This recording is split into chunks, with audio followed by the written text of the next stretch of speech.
And I believe I've been asked to thank also WBRS, which is the campus radio station, which has provided technicians and some sound equipment and is also recording the event tonight.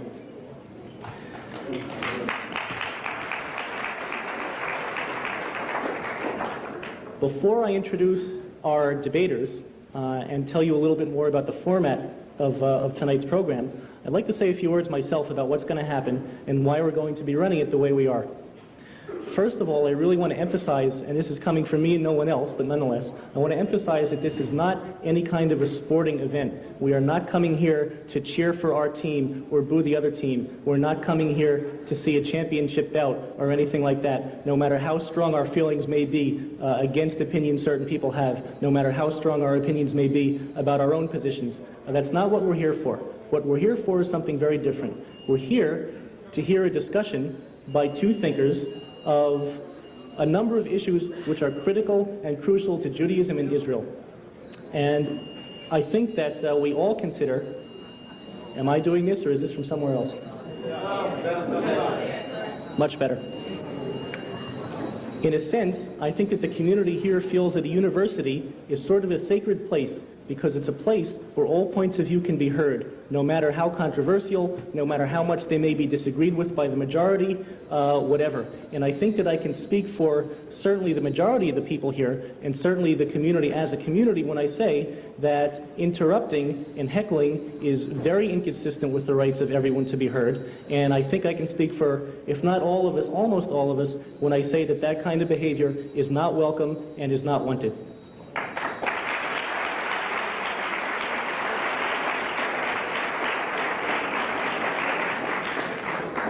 And I'll add even further that I intend to run things in a very, very heavy-handed, ruthless, rude, and obnoxious fashion tonight. Thanks. And this, of course, goes for the two speakers as well.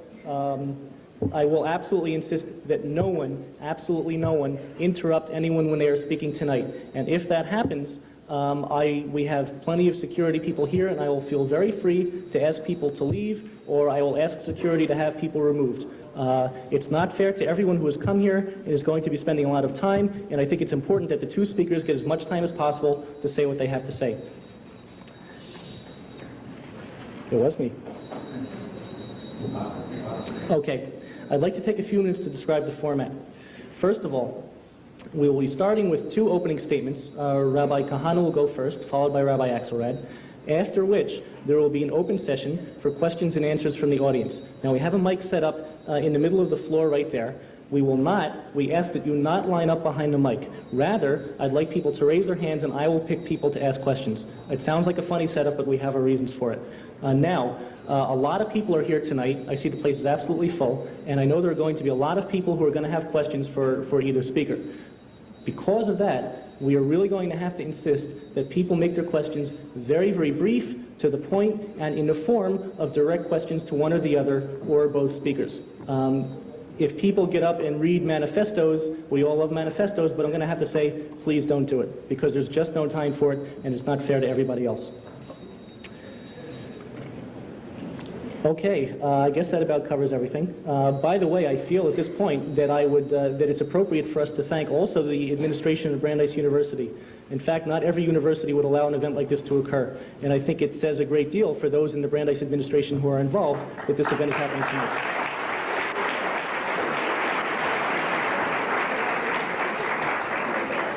Thank you. So without further ado, I'll turn the floor over to Rabbi Kahane.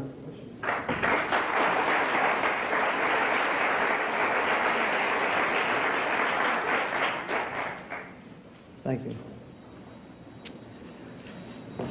In the past year, two great things have happened to me. Two great dreams have come true. One, I won a seat in the Knesset.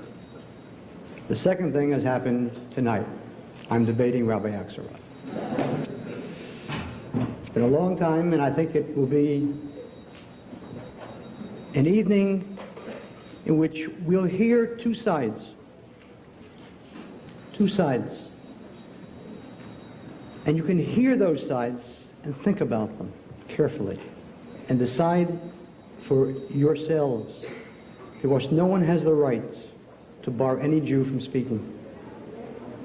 And no one has a right to decide who may speak and may not speak. And therefore, this evening, after many, many years, you'll have an opportunity to hear two distinct views of Judaism and decide. And when you have, act. Because the most obscene thing in Judaism is apathy. So whichever side you choose, become active in it and work for our people. I'd hoped really that this would be a debate in the same way that I had one with one other noted Jewish figure in Boston, in the sense of having specific questions asked of both parties. Unfortunately, it didn't work out in that way. Perhaps the next time when I appear, we'll have a debate. Since we're fairly limited in time, I think that what I would like to speak about is the role of a Jewish leader. What is a Jewish leader? What are the stands that a Jewish leader must take? One, I think, and the first one must be, that a Jewish leader must be honest. Without honesty, you have nothing.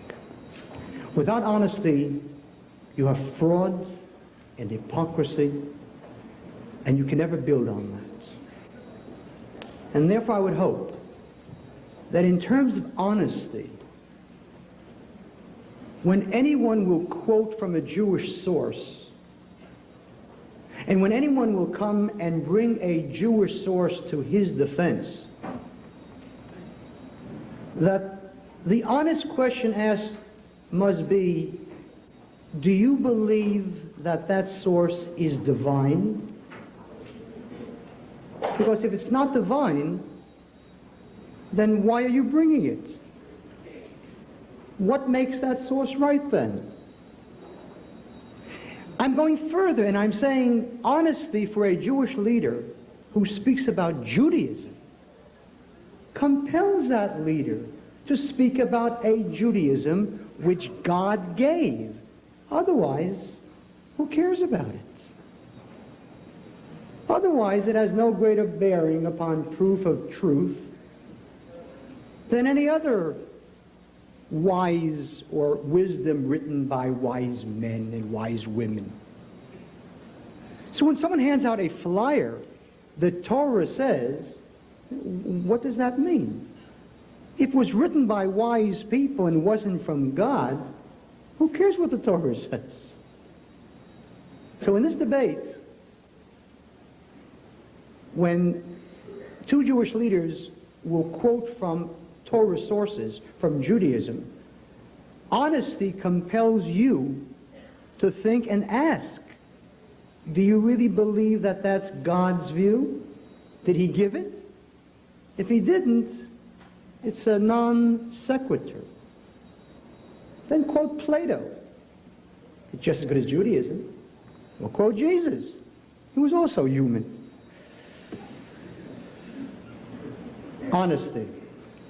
Honesty compels a Jewish leader to sit down and ask himself, why be Jewish?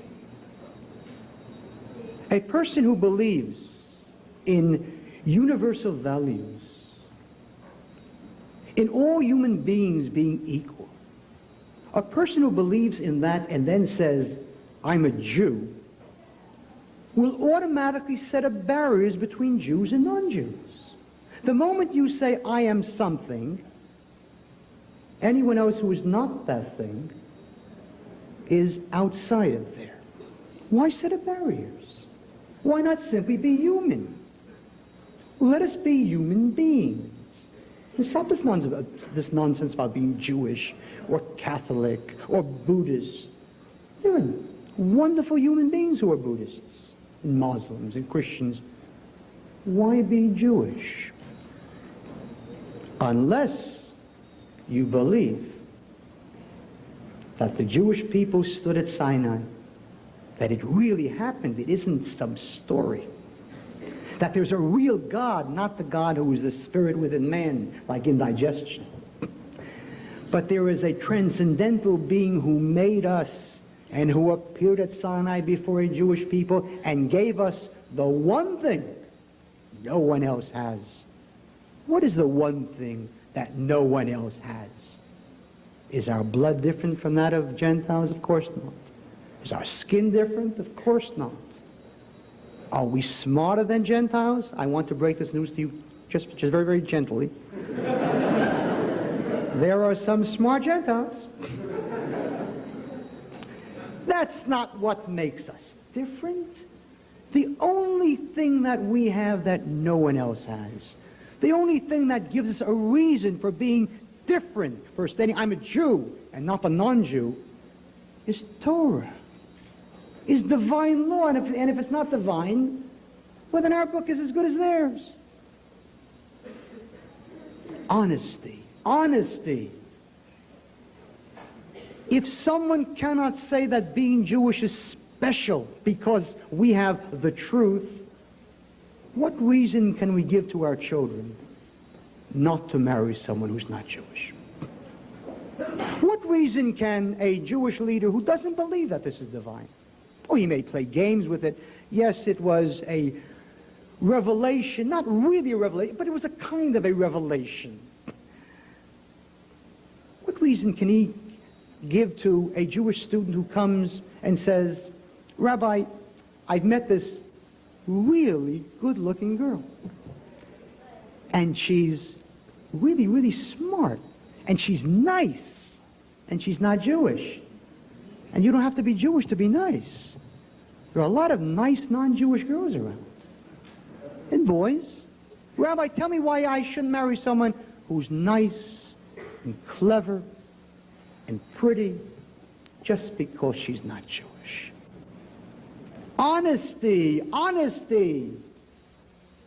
A rabbi who gets up and speaks about racism as being one of the most terrible, if not the most terrible thing in the entire world. Is there a greater racism than telling a student, oh, don't marry her? Why? Because she's not Jewish. Honesty. You know why we've lost so many young Jews? Because young Jews are among the most perceptive, young people, young children, are among the most perceptive creatures that God has ever made. When their parents send them to a Hebrew school, a temple school, and the child comes back and says, you know, the rabbi said that Jews don't eat meat and milk together, and the parent says, well, you don't have to listen to everything the rabbi tells you. That child, though he or she be 8 or 9, has registered, my parents are phonies. He may not show it, but it has registered. Children can spot fraud immediately, hypocrisy. They have a built-in radar system. And they can spot falseness and fraud in a parent, in a teacher, in a rabbi. Of course that's why they leave. Of course that's why they leave. Honesty. That's the question. Rabbi, why be Jewish? Why not be a human being and march for South Africa, not as a Jew, but as a human being, or march for Soviet Jewry?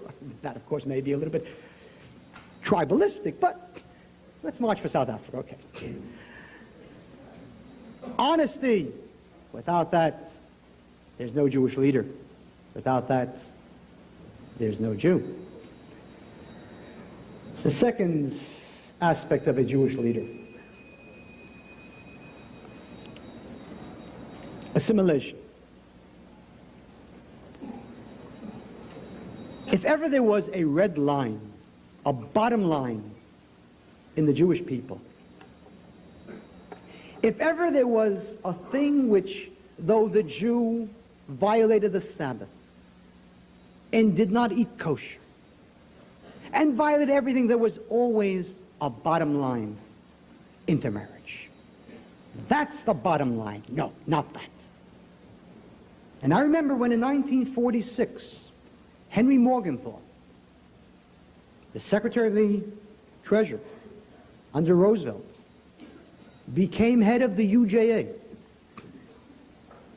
and married his second wife, who was not Jewish, he was forced to resign as chairman of the UJA, despite the fact that he had a great many contacts. Because despite the fact that most Jews were not Orthodox Jews, that was the bottom. No, not that.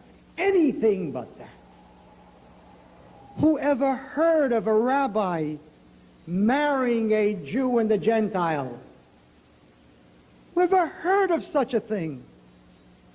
With that marriage, what you do, despite all the protestations, despite all of the rationalizations of mixed marriage and the rabbi, a rational alternative, written by Rabbi Axelrod. Despite all the when you perform that marriage, what you are doing, you are taking the swine and marking it kosher.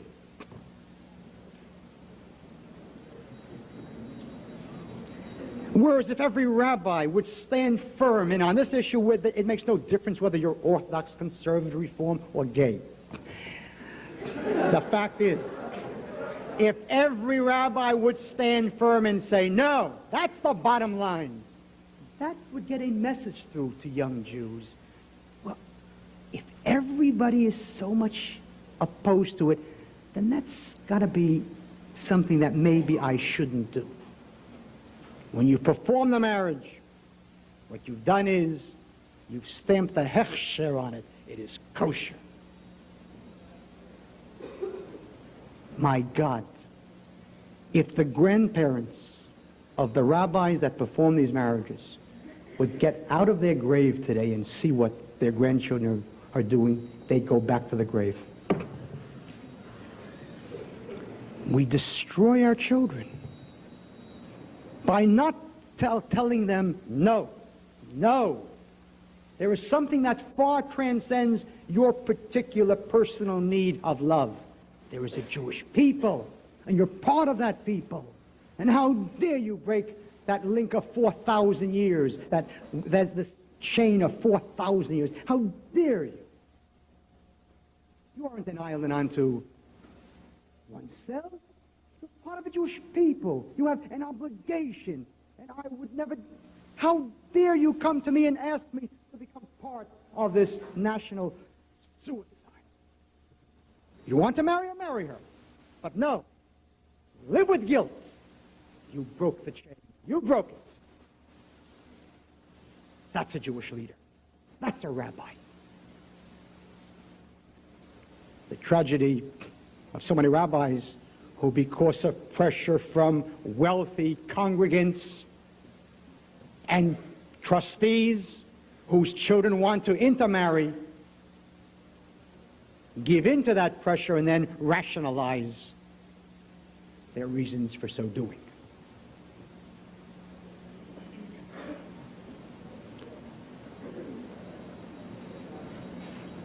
Jewish causes. Jewish causes.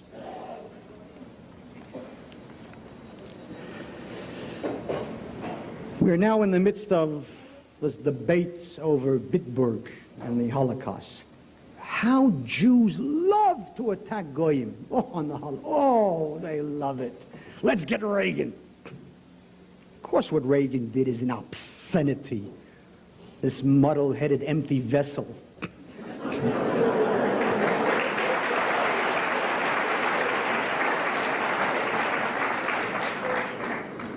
But far more painful to me than anything that Reagan could ever do about the Holocaust is the tragedy of the Jewish establishment during the Holocaust in America that knew about it and did nothing. That's what should pain us. That's what should drive us. There's a scarlet letter on the Jewish breast. We knew of the Holocaust long before the war ended. We knew of the Holocaust as early as 1942. Where were the Jewish leaders and where were the Jewish groups who in years to come would march for every other cause in the entire world under the banner of Tikkun Olam? Tikkun Olam. We must reconstruct the world. Jews who marched for Angela Davis, who studied here. Jews who marched for every cause in the entire world, every non-Jewish cause and every anti-Jewish cause. Stokely Carmichael.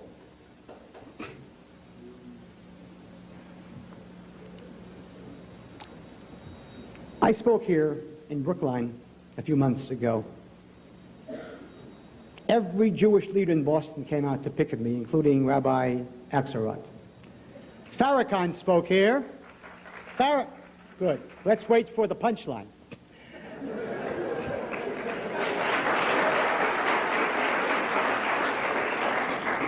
Farrakhan spoke here, and if Rabbi Axelrod went out to picket him, I'll apologize. He didn't. Now you can help. I want to know whether a Jewish leader, a rabbi, has the obligation to be the first to be arrested for Soviet Jewry.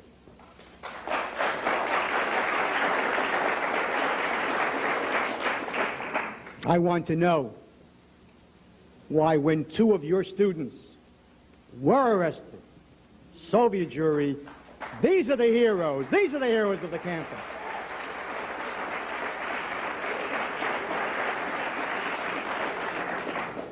How many rallies did the Jewish leaders of Brandeis hold and get arrested for Syrian Jewry and Ethiopian Jewry, and they're black?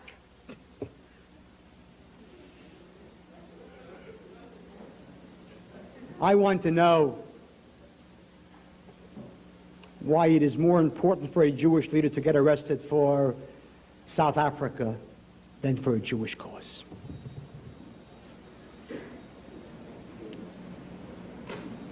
For 50 years, no one marched for Soviet Jewry. For 50 years, it was Jewish leaders who cared about every other cause except our own. If 250,000 Soviet Jews got out finally from 1968 to 1980, it was because there were Jewish leaders who said, for Jews, Jewish interests come first.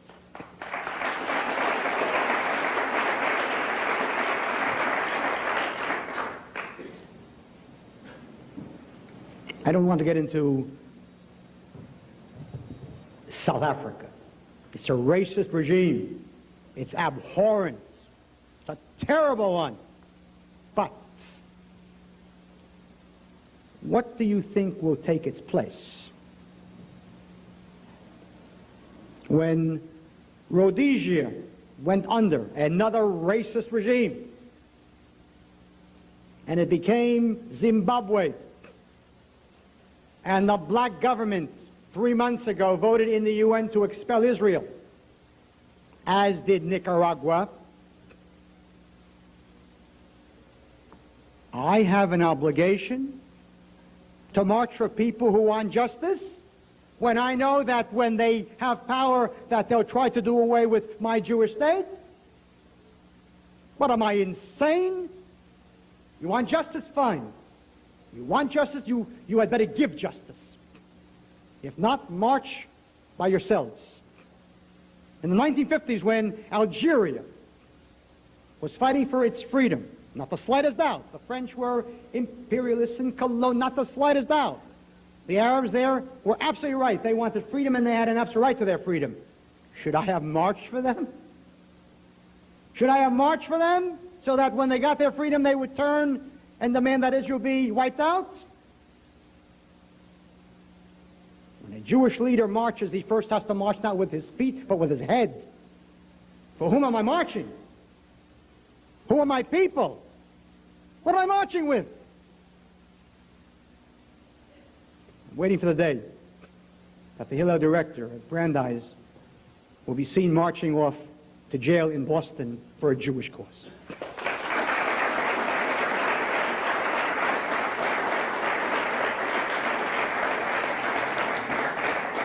And as a rabbi who has done that once or twice, let me tell you, Rabbi Axelrod, it's really not so terrible. You're in and out.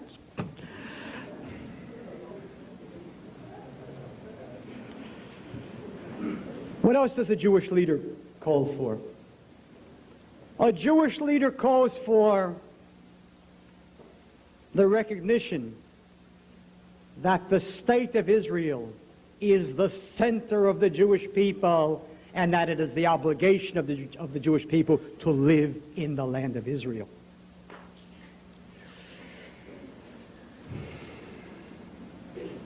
The incredible, the unbelievable attempt to create a new Jewish concept,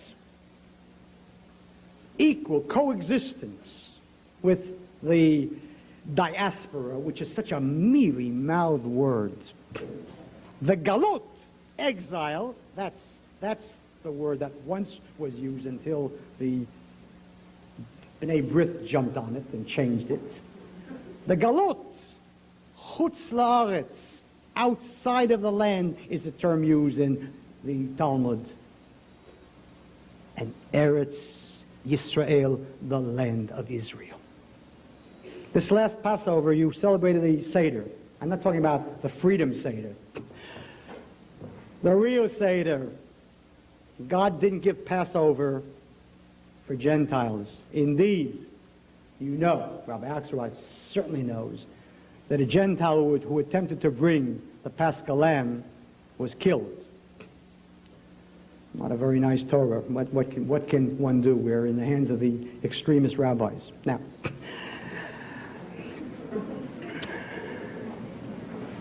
the Seder. We celebrate two things on Passover: the freeing of the Jews from bondage and the bringing them out of Egypt to the land of Israel. You think that God came to the Jews and said, I'm freeing you and now you will go to Waltham or to Great Neck?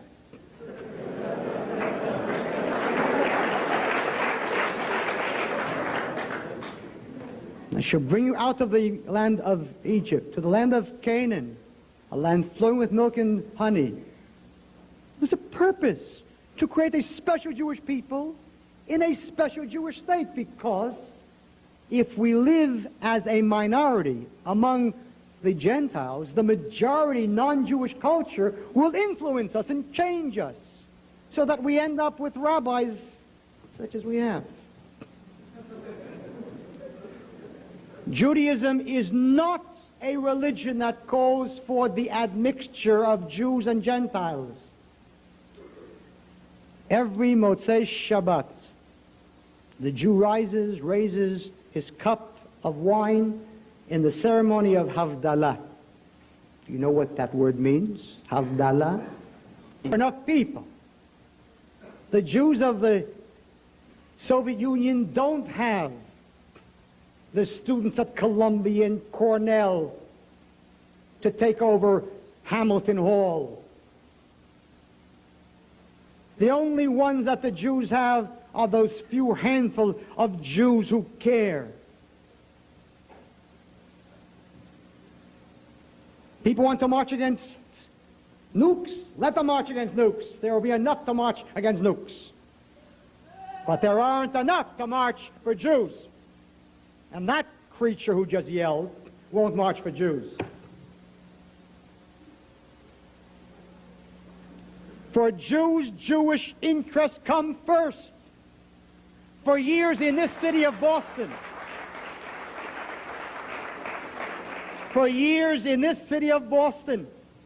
elderly Jews, poor Jews in Mattapan and Dorchester and Roxbury were terrorized by hoodlums. What did the Jewish leaders do? You think that there was anyone who cared here? The Jewish leaders fled to Newton Center. You think that the Hillel director went and said, my God, these poor elderly Jews, what can we do for them? No. We were busy advising Angela Davis here.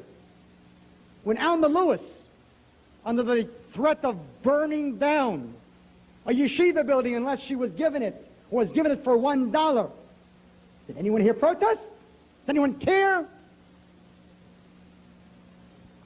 For Jews, the Jewish interest of Boston were the Jews of Dorchester, and not Alma Lewis.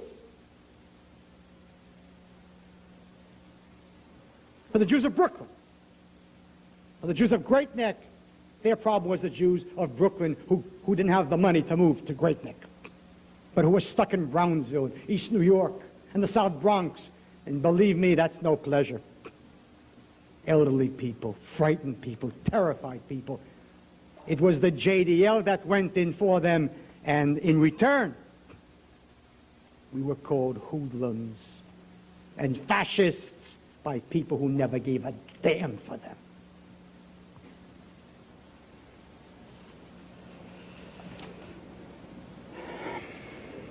I'm sick and tired of a federation, a Jewish federation, raising money from Jews for such Jewish causes as a Jewish hospital. A Jewish hospital? There is no such thing as a Jewish hospital. All people get sick. Jews, Catholics, Protestants, thank God, atheists, everyone gets sick. You don't raise money for a Jewish hospital. A hospital should raise money the United way. Jewish money should go for the most important of all things, Jewish education. That's the most important thing.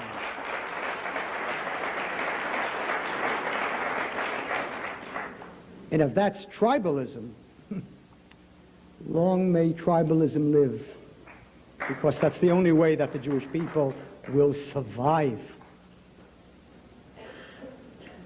And finally, a Jewish leader cares about the death of Shaltiel Akiva. There may be one person in this entire room, including those on the stand here, who know who that person is. Shaltiel Akiva was born 21 years ago in Rosh Ha'ayin, a Yemenite town just outside of Petah Tikva. I was at the funeral, at his funeral, 2.5 weeks ago. He was a soldier, but he didn't die in Lebanon. You see, we all have to leave Lebanon, no question about that. He didn't die in Samaria. We have to leave Samaria, but he didn't die in Samaria. And he wasn't killed in Judea, even though we have to leave there, because then there will be peace.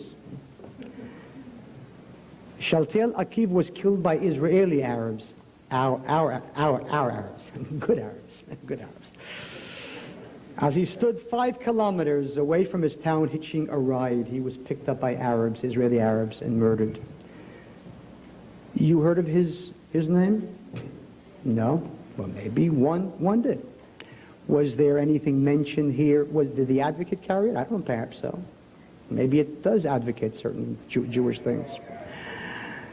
Does anyone here know the name of Moshe Tamam, a 19-year-old soldier murdered while hitching a ride near Netanya? His eyes were gouged out and his sexual organs cut off. Did you hear about that? And David Bukra, a soldier, 19 also. His body was found in pieces. Esther Ochana was murdered the same week that Emil Grunzweig was. Most of you have heard of Emil Grunzweig. No one has heard of Esther Ochana. She was murdered by a rock thrown through the car in which she was riding by Arabs.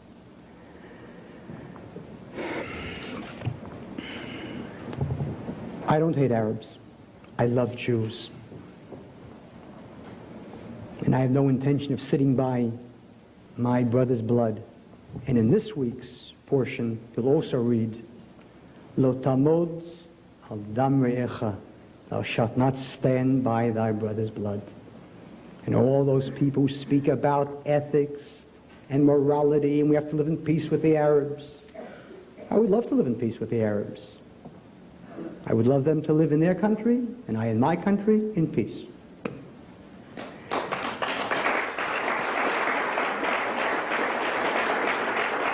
And for those Jewish leaders who write such things as, what Kahane has done with the values and ideals of our heritage is a revolting, repugnant story.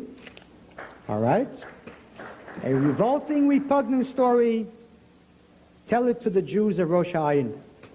Tell it to the Sephardic Jews of Israel, who don't learn about Arabs through a seminar at Brandeis, but who learned about Arabs by living with them, by living under them.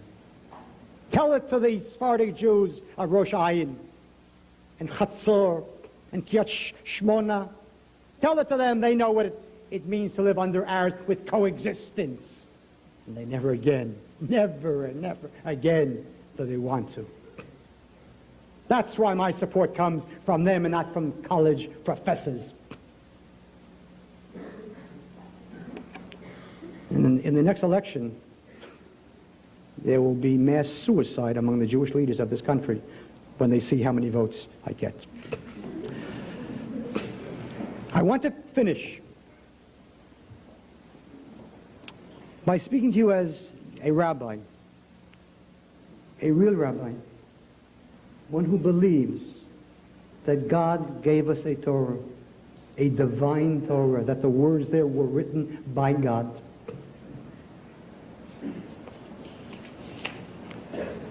I want to read to you what Judaism really says. Of course it speaks about peace. The question is, with whom? With whom? Gedola nikama shenitna bein shtei otiyot Hashem. Great is revenge. Great is vengeance. Now, bear in mind, this is not Kahane speaking. God, I'm a moderate. I would never say such things. Great is vengeance, since it was placed between the two names of God, Shenemar, as it says in Psalms.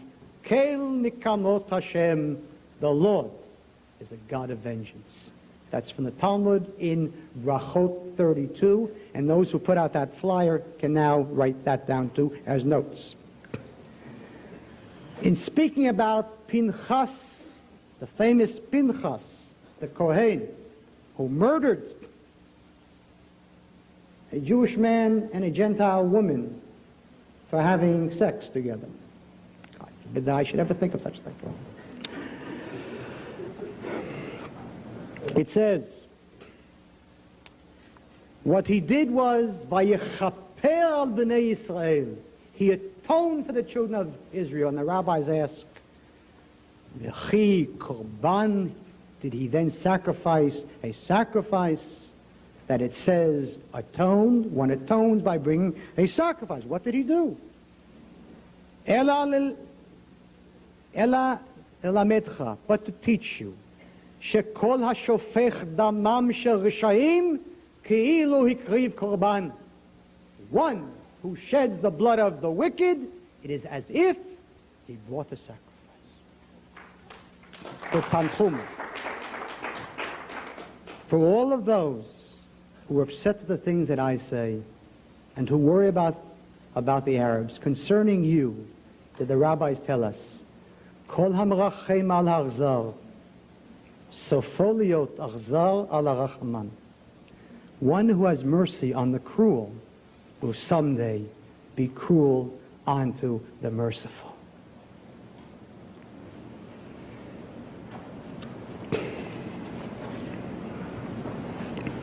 Ki tetzei lemilchama al oivecha.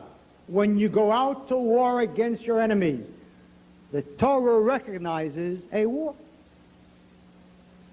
The Torah recognizes a war that is called a milchemet mitzvah, a war of obligation. It's not Kahane. That's Judaism. And here is what the rabbis tell us, and I conclude with this. On the verse in the 5th book of Moses, Ki tetzei lemilchama al oivecha. When you go out to war against your enemies, the rabbis say the following. Im atem chomlim alehem, if you have mercy upon them, hem yotzim lemilchama alechem, then they will go out to war against you. Mashal, and they bring an example. Lero'eh, a shepherd. There was a Jewish shepherd, Shaya ro'eh tzono bayar. He was shepherding his sheep, his flock in the forest. Matzah gur echad shel ze'ev. He found a little tiny wolf, sick, weak, dying.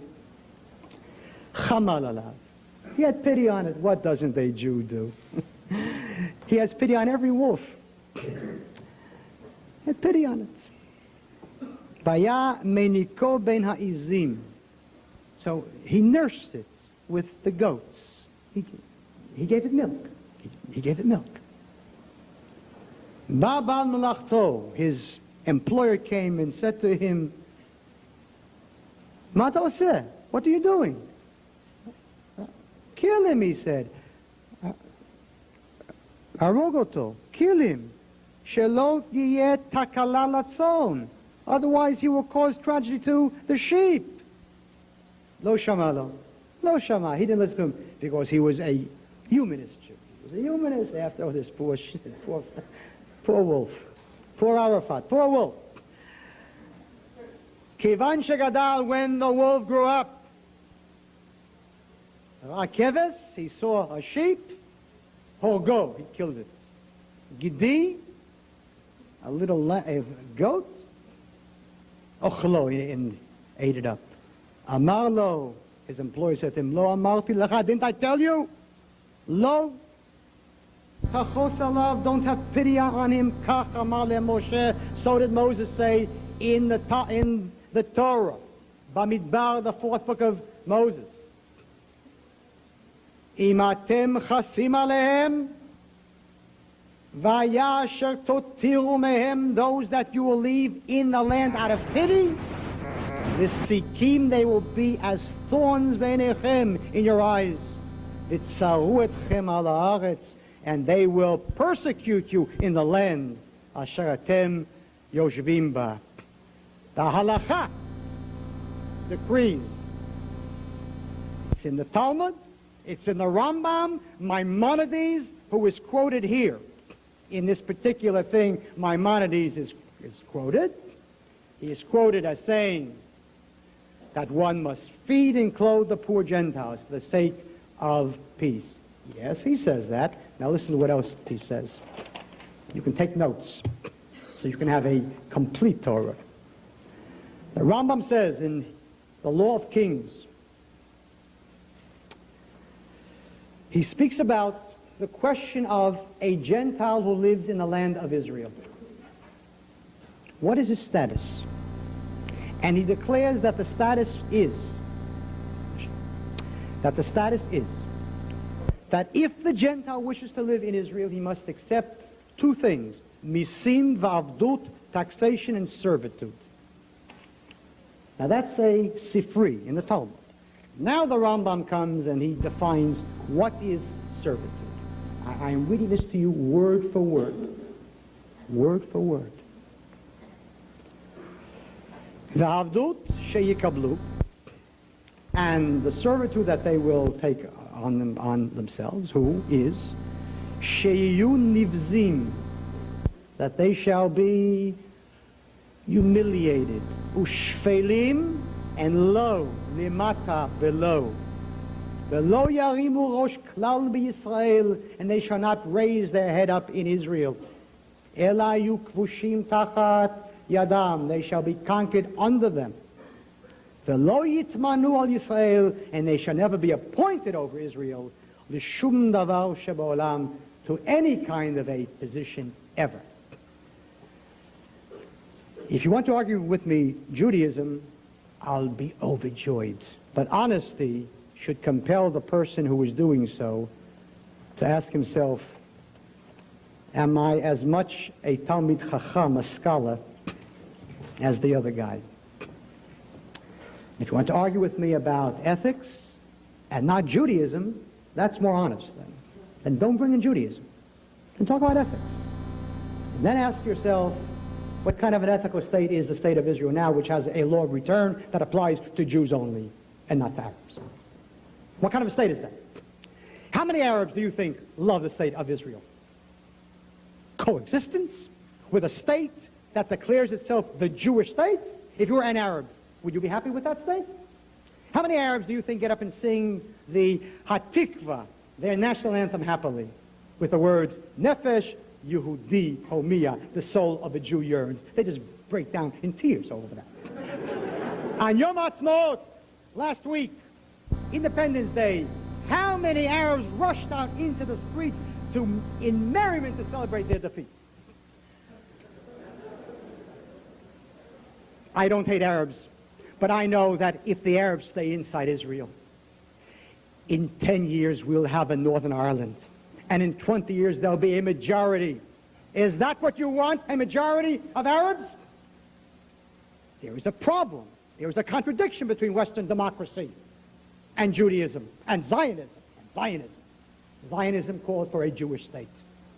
Western democracy says, whoever's the majority is the majority. When 61 Arabs sit in that Knesset, you think that they'll allow Israel to remain a Jewish state with a Jewish law of return? You think so? Of course not. There will be a vote, and 61 Arabs will vote to change it, and 58 Jews will vote no. Yossi Sarid will abstain. He's not sure. My friends, we live today in an era. The Messiah is coming. We have it in our power to bring him. Be Jewish. Be Jewish. Come back to being Jewish. And I repeat you what I said when I was here last. This summer, take off from Brandeis, take off from everything. Go to Israel, not to a kibbutz, God forbid. Go to a yeshiva.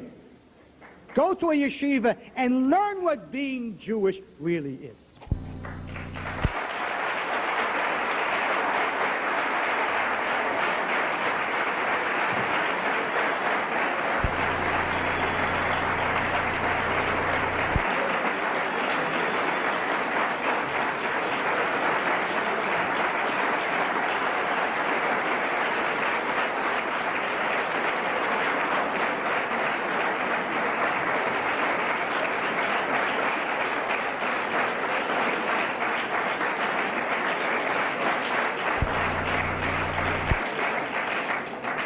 I'd like to thank Rabbi Kahane very much for his statement.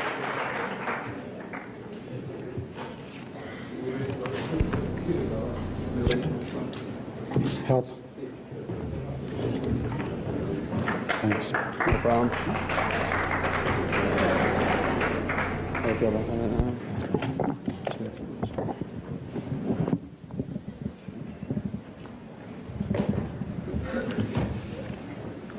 Chaverim, Chaverot, my friends. I want to add my thanks to Bob Carroll's, to the organizers of this evening's program, for their toil and efforts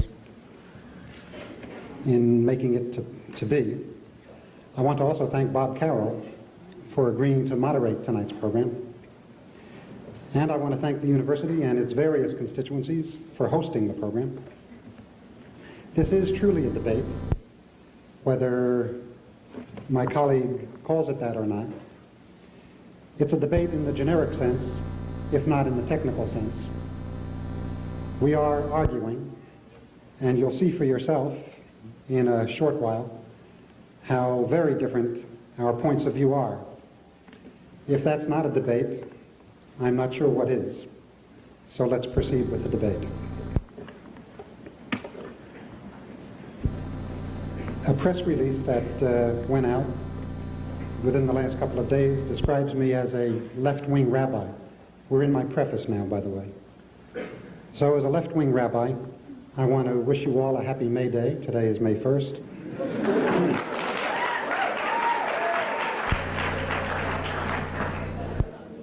May Day is a workers' holiday, and in the face of the exams and the papers that you all are going to be confronting, you certainly qualify. So happy May Day to you all. And for you faculty members who are here, and quite a few of you are, I want to remind you that our tradition is proud of describing us as Rahmanim b'nei Rahmanim, compassionate, children of the compassionate. Remember that when it comes to grading these many people here.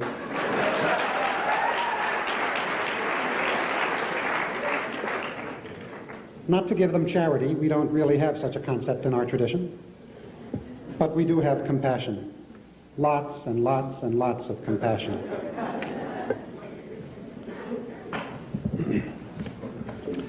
In my remarks, and also in responding to questions, to continue my preface, when personal attacks emerge, I simply will not dignify them. So there will be things that I won't respond to, not in the course of my remarks, not in the course of my answers to questions. Derech Eretz, instead, should prevail, and if I can help, it will. I will not, to continue my preface, I will not impugn my colleagues' love and loyalty for Judaism, for the Jewish people, for Israel. I know he loves Judaism, I know he loves the Jewish people, I know he loves Israel, as I do. I would consider him misguided, perhaps, but certainly not a self-hater. Lastly, by way of preface, I must comment that, unlike my colleague, I am not a seasoned debater. Rather, what I try to do, in ways my own, is to softly speak truth to power. I remind you, my friends, that a variety of notorious perpetrators of evil in the world were known to be powerful orators and skilled debaters. They appeal less to reason, less to rationality, but to emotion. They try to incite base emotions, jealousy, hatred, hostility, anger, insecurity, fear, paranoia, superiority. Don't fall prey to that. Think for yourselves. Reason for yourselves. Don't let your base emotions be stirred. As for tonight, for me it provides a good opportunity to discuss those central Jewish thoughts that I want most to share with the university audience. I had to ask myself in preparing for tonight, what basic Jewish teachings is it appropriate to single out and to emphasize in a not too long presentation? I admit to you that the juxtaposition of my colleague influenced my thinking and my selection process some. In the end, however, my choice of teachings stands independently of him, and I'm proud of it. On an individual level and on a collective level, for us as individual Jews, for us as the Jewish people, it seems to me our primary need in life is to have not wealth, not power, but, as one of our Holocaust survivors has said over and over again, I refer to Viktor Frankl, what we need is purpose, purposefulness, purpose which transcends the self. I recommend to you Frankl's book. In my humble opinion, it's one of the most important books of our century. And this purpose should affect your choice of lifestyle, of career, of everything. And what is Jewish purpose? And what is Jewish purposefulness, both for the individual Jew and for the Jewish people? It is first and foremost Kiddush Hashem, that is sanctifying and hallowing God's name, conveying this through one's words and deeds, conveying the holiness of God, the unity of God, the notion that we Jews have only one absolute, transcendent boss, capital B, only one ultimate ruler, capital R, sitting on the throne, not the state, not even the state of Israel, no false gods, only Adonai, the Lord. We bend the knee only to Adonai, like Mordecai, like Hannah and her children, like the Jewish martyrs, even if this means civil disobedience, arrest, and death. Kiddush Hashem, sanctifying the divine name. Secondly, it has to do with Techiyat Am Yisrael, this Jewish purpose, the survival of Judaism and of the Jewish people in all of its manifestations as a transnational people spread throughout the world, and I'm proud of the diaspora. It's a wonderful term. And the nation state Israel. Ours is not to be like others, many of whom equate manhood with muscle and with macho. That's not the Jewish way, even if we can find psukim here and there that will point to it. Ours, rather, is to be God's witnesses in the world, God's edim, God's partners, God's shutafim. Ours is to be Mamlechet Kohanim v'Goy Kadosh, a nation of priests and a holy people. We are God's instrumentality, chosen or elected not for privilege, not for prerogative, not for superiority feelings, but for responsibility. And when God demanded, I'd rather you save the clapping altogether because it'll cut in on my time, and then Bob Carroll's going to slip me a piece of paper saying you have only 5 minutes. So that should come out of your time, not my time, please. And when Adonai demanded of Pharaoh through the lips of Moses, Shalach et ami, let my people go, that wasn't the whole of that pasuk, the whole of that verse. The rest of it is, V'ya'avduni, that they serve me. Our purpose is not simply to be free. Our purpose is not simply to exist. Our purpose is not simply to be in Israel or wherever. And by the way, that phrase, V'ya'avduni, that they serve me, God, referred not to Israel, but immediately it referred to the desert. That the Israelites serve God in the desert, not in Israel. That we serve God everywhere. That is our purpose. So first, Kiddush Hashem. Second, Techiyat Am Yisrael.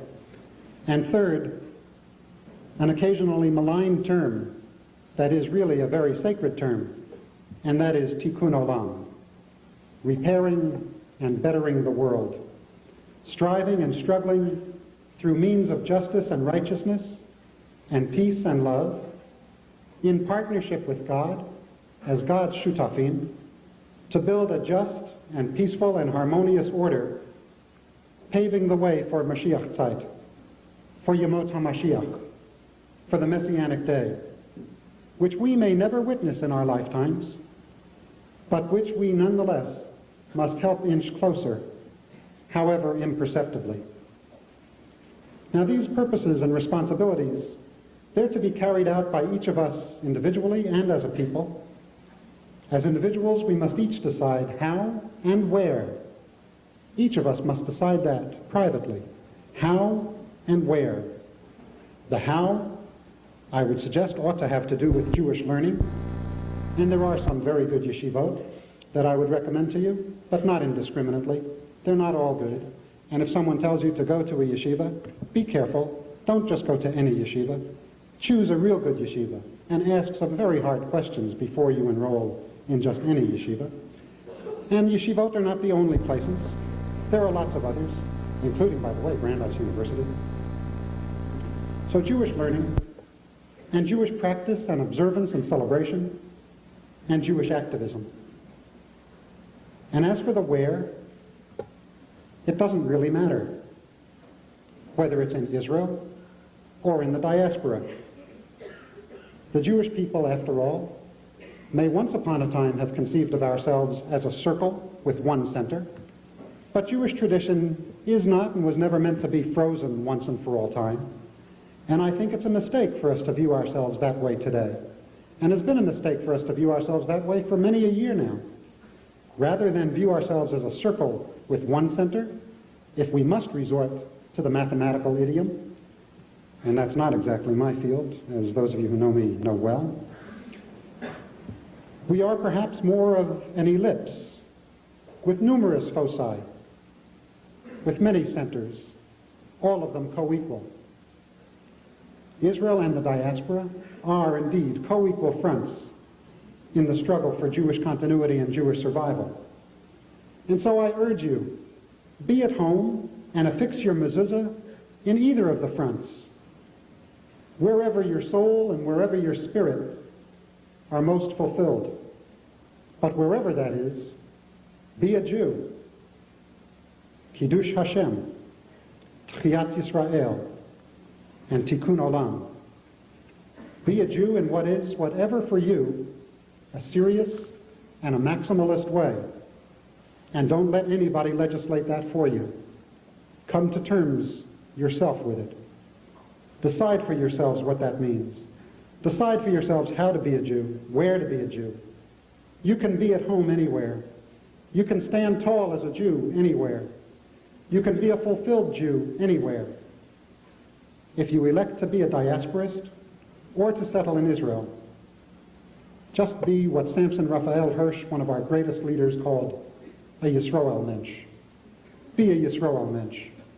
Be a Jewish human and be a human Jew. Support the continuity of Israel as a people, as a state, in all ways, including criticism, and struggle for a just and peaceful world. Now it follows that there are two kinds of love for which we Jews are responsible. There is Ahavat Yisrael, which my colleague likes to emphasize over and over again, to the exclusion of anything else. There is Ahavat Yisrael, love of Israel, of the Jewish people, and that's vital. But so is Ahavat HaBriot, love of all of God's creatures, love of humankind. In this vein, the rabbis extolling the virtues of Aaron, Moses' brother, and elevating him to the role of modelhood precisely because he was, quote, a lover and pursuer of peace and a lover of all creatures, Ohevet HaBriot, who sought to bring them near to the Torah, that is, to the law of God. That deserves to be kept in mind.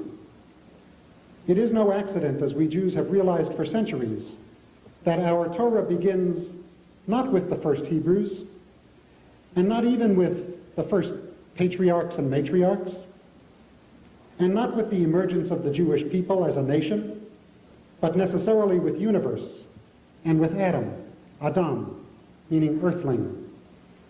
Our heritage concerns itself with both the commandments given to Israel and the commandments which are binding on the human family, the children of Noah. The biblical prophets, like Amos and Jonah, they chastised not only Israel, but the neighboring nations as well for wrongdoings and waywardness. And Amos compared God's providential concern for Israel with divine intercession in behalf of others, like the children of the Cushites and the Philistines. One of the Talmud's compendia of the very essence of Judaism focuses on that verse in Genesis which reads, "These are the generations of Adam, Ele Toldot Adam," suggesting that concern for humankind has been the very essence of Judaism from its most incipient stages. And the rabbis taught that even the Torah itself was intentionally given not on the soil of the Holy Land, quite conspicuously, as one might have expected, but at Sinai, necessarily in the desert, in no person's land, that it be the property of all. And comparable citations abound throughout our tradition, most notably, for example, in a Torah portion that we just recently completed, the portion of Shmini, which many of us find less than exciting and less than inspiring. It is the Torah portion that includes the laws of kashrut, including the swine, the pig, about which, by the way, my colleague might have told you that there is a midrash that suggests to us in no uncertain terms that one day the pig, the chazer, is going to be kosher. Not that Torah law will change, but that the chazer, the pig, the swine, will become a ruminant. It will one day change its character and chew its cud. And if there's hope for the pig, then who knows for whom else?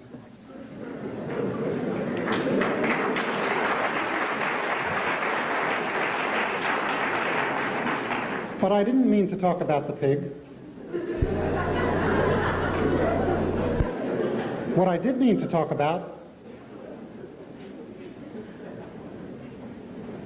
and if your laughter is born of the assumption that I was trying to suggest that anybody in this hall, God forbid, is in my mind or in my opinion a pig, nothing could be further from the truth. Nothing at all could be further from the truth.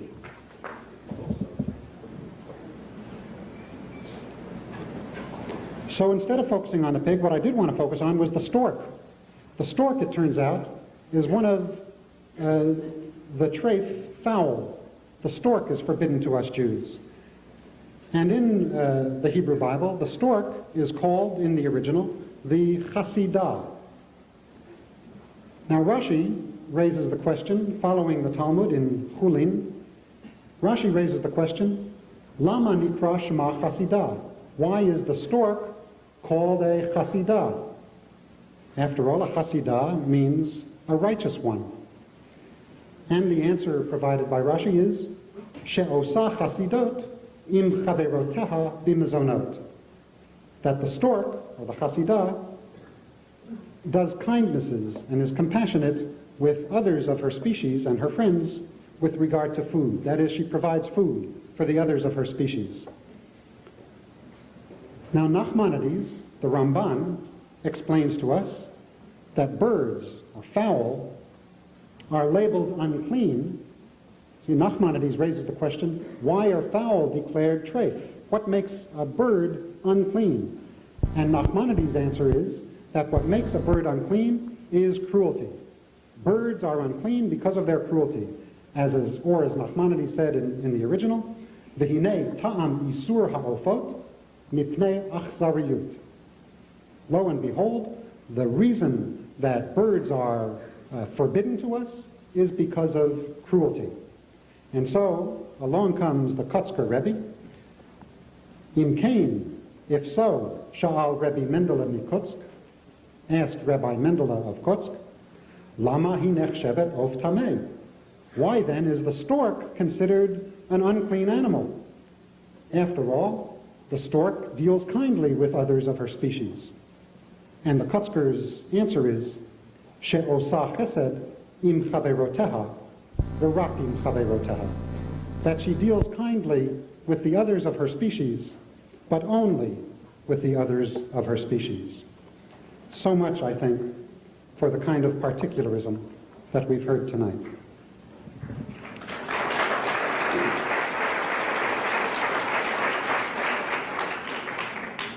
To preach only Ahavat Yisrael, only love of Israel, is, if you will close your eyes for a second and put yourselves in another country and in another generation, would be not unlike saying, Jews, Israel, über alles, over all. Someone else did that once upon a time, and we know the results. Never must we have anything of that sort again. Not from any people, especially not from us. Be committed then.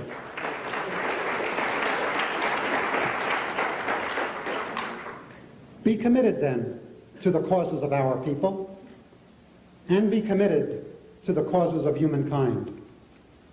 Be involved in Soviet Jewry. Be involved in Ethiopian Jewry. Be involved in Israel's security.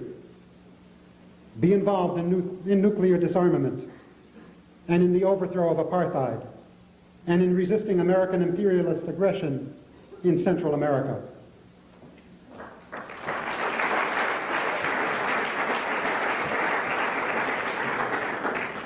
I admit that in my case, as a rabbi and as a Jew, I'm frankly downright proud of my record and of my activist commitment to Israel, to the pursuit of Israeli-Arab peace, I'm proud of my visit and of my continuing involvement in the cause of the refuseniks, and my visit to the Soviet Union, and my interaction in Moscow and in Leningrad with the refuseniks. I'm proud of my involvement with Beta Yisrael, Ethiopian Jewry, as I am of my commitment to nuclear disarmament and to the other causes. However, what matters very much are our activist tactics and our strategies and our methods. Tzedek, tzedek tirdof, mandates the Torah. Justice, justice shall you pursue.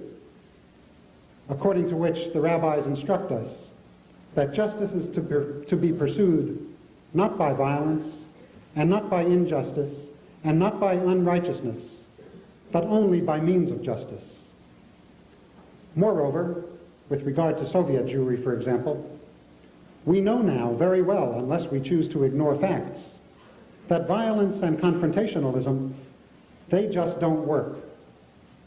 We know now that Soviet repression and oppression, the denial of exit visas to our brothers and sisters, all of that goes on in a much more protracted way under Cold War. Soviet Jewry has it worst under Reagan.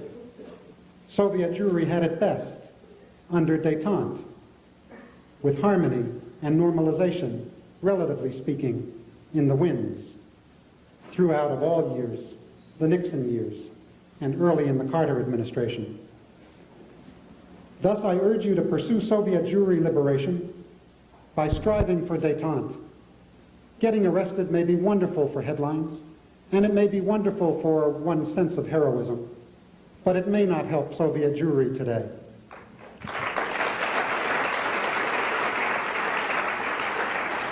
And so I urge you to use your heads, and not to get swept up in rhetoric or in what looks heroic on the surface of things.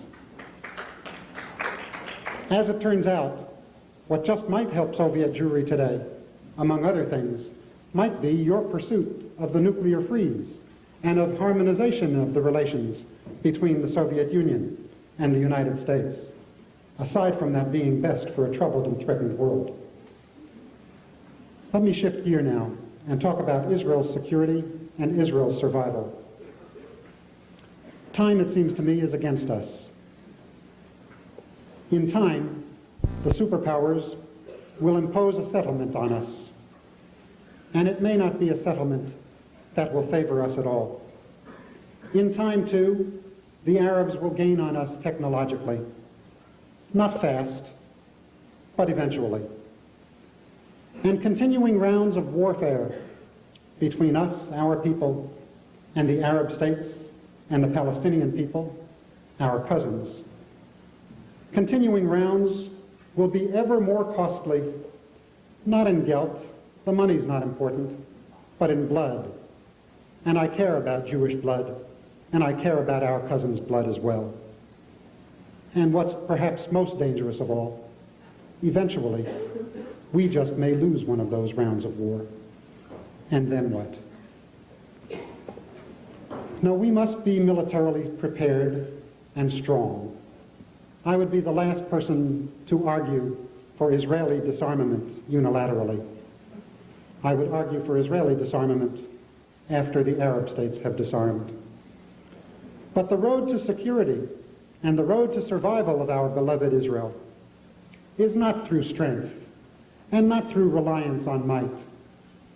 The road to survival is through coexistence and through normalcy, through a just peace with the Arab states and with the Palestinian people, according to which self-determination of all parties must be accommodated, not at the expense of one another, certainly, God forbid, not on the grave of one another, but self-determination of both must be accommodated.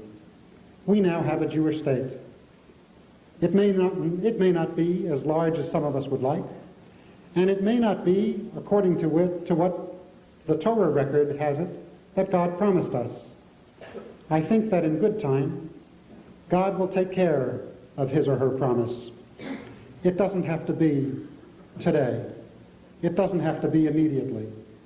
In the meanwhile, we're stewards over a very difficult situation. We have a Jewish state, and the Palestinian people, whether we like it or not, must cease to be themselves dispossessed and stateless. It's not for us to tell them that they must settle in one of the other Arab states, any more than it is for them to tell us where it is for us to settle. They deserve statehood as we deserve statehood. And so we must maintain Israeli strength and Israeli preparedness, of course. But we must offer to relinquish all conquered lands, the West Bank, the Gaza Strip. We must do that not unilaterally and not fast, but we must offer to do it within the ultimate context of a real peace, of recognition, of non-belligerency, of normalcy. And we must proclaim our readiness to allow for independent Palestinian statehood, not on our graves, but side by side with us. And as for Jerusalem, Yerushalayim, which is for us the holy city, Ir HaKodesh, we must remember that it is that also for the Arab peoples, our cousins. They call it Al-Quds, as we call it Ir HaKodesh. They call it the Holy One, as we call it the Holy City. That it may not be of the same magnitude as Mecca or Medina is irrelevant. It is for them a holy city, as it is for us a holy city. And so I propose, ultimately, that within the context of Jewish statehood and Palestinian statehood side by side, Jerusalem never be divided, but that it be a dual and shared capital. That is the road. That is the road.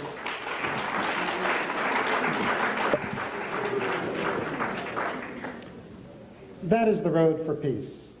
Now, what we could care about could be one of two things.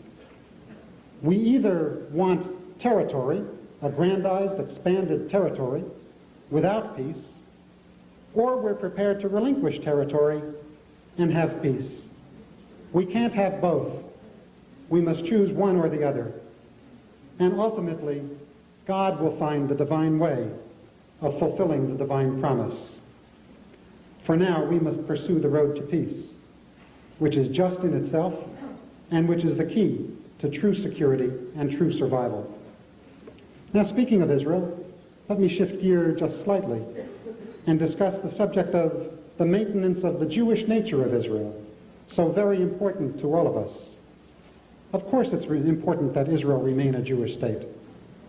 That's not up for grabs at all. But we must be concerned more, I think, with quality than with quantity. Israel must be a state, if it is to be a Jewish state, that represents in the world Jewish values and Jewish ideals and Jewish teachings. It's less important how many Jews live there, and more important what Israel says to the world, and how Israel represents in the world the will of God.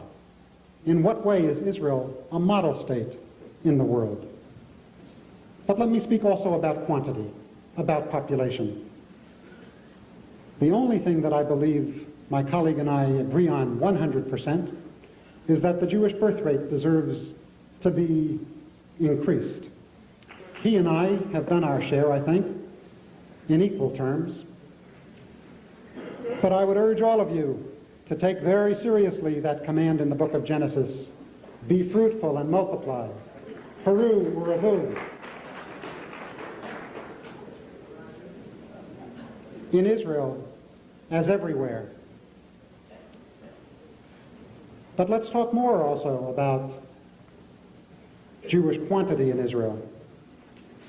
If we're really interested in Jewish quantity, perhaps my colleague ought to consider the prospect of departing from the tradition in some ways. After all, again I say, it was never meant to be frozen once and for all times. And perhaps we ought to be, instead of shaking the fist and intimidating non-Jewish folks in Israel, perhaps we ought to be trying to interest them in Judaism, particularly those non-Jews who are already married to Jews. Perhaps we ought to be reaching out to them and interesting them in our tradition. He stated accurately that I have a controversial position on mixed marriage. I'm not going to go into that now. If there are questions about it, I'll very gladly respond. But suffice it to say now that there's only one reason for my controversial position.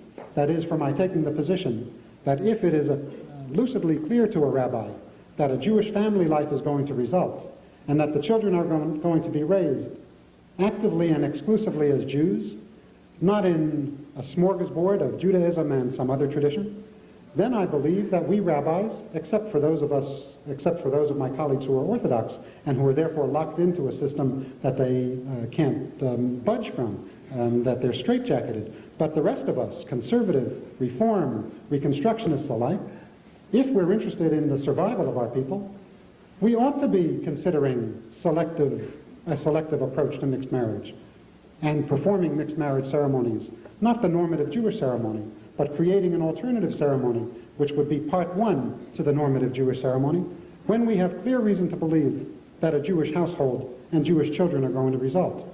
And then at a later time, if conversion, formal conversion as it's called, does occur, then part two would occur, namely the normative Jewish ceremony. More about quantity.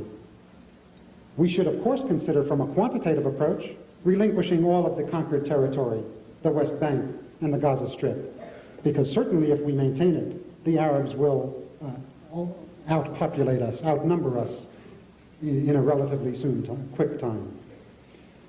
And we must consider all sorts of ways of increasing the educational level and the professional and occupational opportunities of the Arabs of Israel, on the basis that with greater education and greater professional opportunity come fewer children, which unfortunately has been all too true of us of the Jewish people. And I would go on. I would urge, there's Bob Carroll, that we not be so paranoid of Arabs outnumbering us in mainland Israel. There is no incontrovertible statistical basis for feeling that way. So don't be so quick to absorb someone else's paranoia. More, we ought to go out of our way in Israel, and I would invite my colleague to participate as an active leader in this, in establishing Jewish religious pluralism in Israel, and in establishing peace with the Palestinians and the Arab states, so that Israel will have greater and more magnetic appeal to us diaspora Jews, if indeed Israel wants aliyah from the diaspora. For example, Israel ought to go out of its way to be hospitable to reform and conservative Jews, with an eye toward attracting such Jews to Israel, if Israel really wants our numbers. We must create conditions in Israel, furthermore, conditions having to do with peace, which would then allow Israel's economy to get into control, that would lower the exit rate from Israel. The exit rate is what also causes problems for the Jewish population of Israel. But one thing for sure we must do. We must banish the altogether evil thought of expelling the Arabs, because Israel is their home too. And to think about expelling the Arabs is unmitigated evil, no matter what a halakhic text may have said at one time in our history. I ask you once again to close your eyes, my friends, and think back to another generation and another country when there was a leader who spoke of his country being Judenrein, free of Jews, no Jews. It's not so unlike that for a Jew today to speak of Israel being Arabrein, free of Arabs. We know what happened once upon a time. Never, ever must we tolerate that again. Not anywhere in the world, certainly not in our people.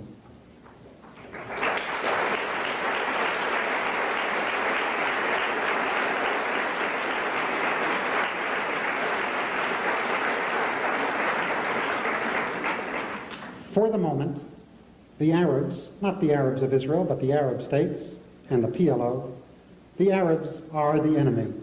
That's abundantly clear. But the question should arise in your minds, How does our tradition relate to the enemy? How ought we treat the enemy if we are being loyal to our tradition? And I would like to share with you some elements that my colleague neglected. He shared one element about vengeance.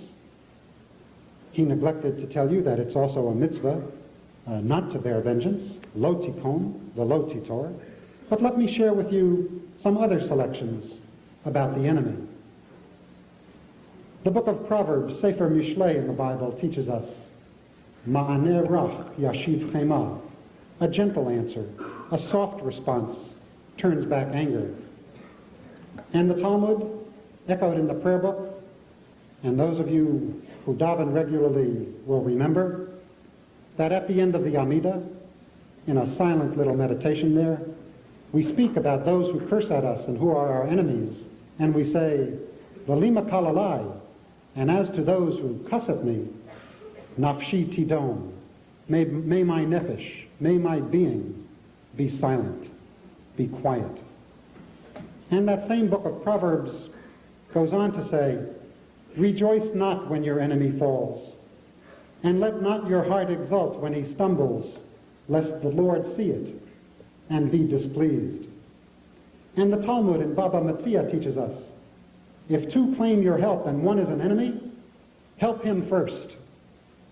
Centuries later, an 18th century Hasidic master, Rabbi Michal, taught this command to his sons, and I quote, pray for your enemies that all may be well with them, and rest assured that far from opposing God's will, these prayers of yours, more than any others, will be in God's service.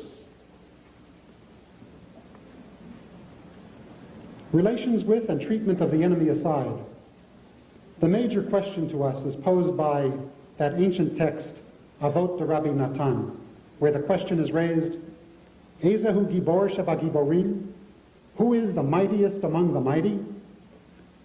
And the response in the text is, one who makes of his enemy his friend, one who converts his enemy into one's friend. That, my friends, is the measure of Jewish strength. Not muscle flexing, not overpowering with the fist. Those are the ways of other people, and let's not be Hellenist Jews about that. But rather converting the enemy, in this case the Arab states and the PLO, into our friends. And that can be accomplished, obviously enough, only through moral and spiritual and political means. Ours is not to expel the Arabs, not to oppress them, not to repress them, not to intimidate them, whatever may have been said centuries ago. Ours is to reach out to them, to respect them, to accommodate their needs, to convert them from the status of enemy to that of friend. That's the Jewish thing to do, and that's the tactical thing to do. And that will lead to security, and that will lead to survival. As for aiming violence at one's enemy, and as for engaging in violence at all, I'll be honest with you, and I will present a more whole picture than my colleague. It is true that violence is mandated in our tradition, and anyone who denies that would be dishonest. I would never dream of that, certainly not intentionally. And so we know that with regard to the individual, if one comes to kill us, we are mandated to defend ourselves, if need be, by killing that one first. Haba l'horgecha, hashkem l'horgo. One comes to kill you, get up earlier and do it first. But our tradition teaches us that we are to exert only the level of violence necessary, and not more than that. If more than that is exerted, if one kills where one could have injured, then that one is culpable. And yes, about collective violence, that too is mandated. Not permitted, but mandated. When the very existence of Israel, of the Jewish people, is under attack, of course a war of defense is mandated. And of course that's called milchemet mitzvah, or milchemet chovah. It is an obligatory war. But the weight of our tradition, though ruling out sheer pacifism, if by sheer pacifism we mean turning the other cheek, the weight of our tradition seeks to restrain and to limit violence, even in war. And my colleague might have presented that, but probably lacked the time. Even in war, limits are set. And so there's a ban, for example, on cutting down the fruit-bearing trees of the region. There's even a ban on surrounding a city on all four sides from Rambam, from Maimonides, so that at least one side be left open for people who wish to escape. According to Torah law, in the book of the Midbar, the book of Numbers, soldiers are ritually unclean. They are tameh. They are impure and unclean after battle. In fact, they had the highest degree of impurity, comparable to one who touched a corpse, and they therefore had to undergo purification, the purification process, remaining outside the camp for 7 days, washing their war garments and cleansing their bodies ritually. Participation in war constitutes ritual defilement, and let's not forget it. Violence is not our way. It simply is not our way. If we want to ape other nations, then let's be clear that that's what we're doing. But it is simply not the Jewish way. On Yom Kippur, we stand in shul, those of us who go, and we engage in the public confessional, the Al-Chet, which is an alphabetical acrostic in doublet or couplet form. And what do we say when we get to the letter Chet? You remember? We say, Al-Chet shechatanu lefanecha b'chozek yad, for the sin which we have, or for missing the mark, God, against you by strength of hand, chozek yad, and coupled with it is what? And there could have been lots of other missings of the mark with the letter Chet. But what did the author choose? The Al-Chet shechatanu lefanecha, and for our having missed the mark against you, God, by what? By chilul Hashem, by desecration, by profanation of the divine name, precisely the opposite of the concept with which I began, and that is Kiddush Hashem, sanctifying the divine name. Well, I have about 6 more pages here, but I know that Bob is going to come in, and you all deserve a crack at us as well. So I think that I'm going to hold my notes off and spare Bob having to come up again. And I thank you very much for being such good sports and such good listeners.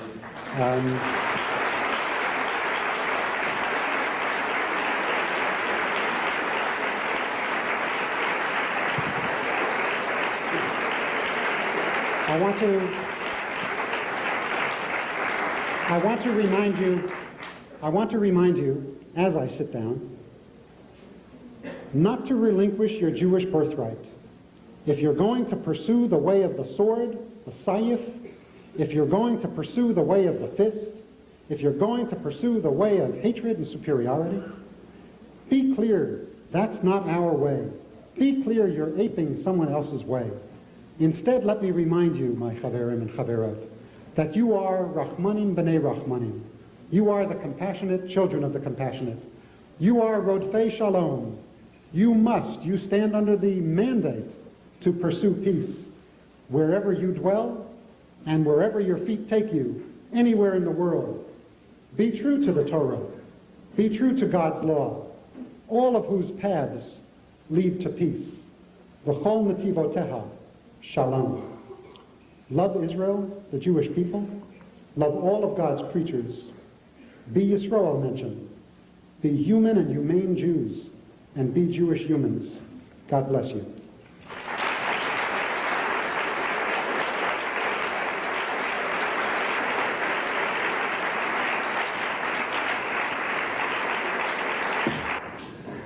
I'd like to thank Rabbi Axelrod very, very much for his statement. And before I open the floor to questions, I'd like to say once again that I will need to be heavy-handed about time because we want to give as many people as possible a chance to ask questions. So what I will do is I'll take volunteers, and I think I will have to cut off questions between from about 5 to 7 minutes. So please forgive me if I exercise my judgment that way and cut some people short. Okay, now I realize that not everyone will be able to get to the mic. So how about if people who want to ask questions just raise hands, and I'll choose people.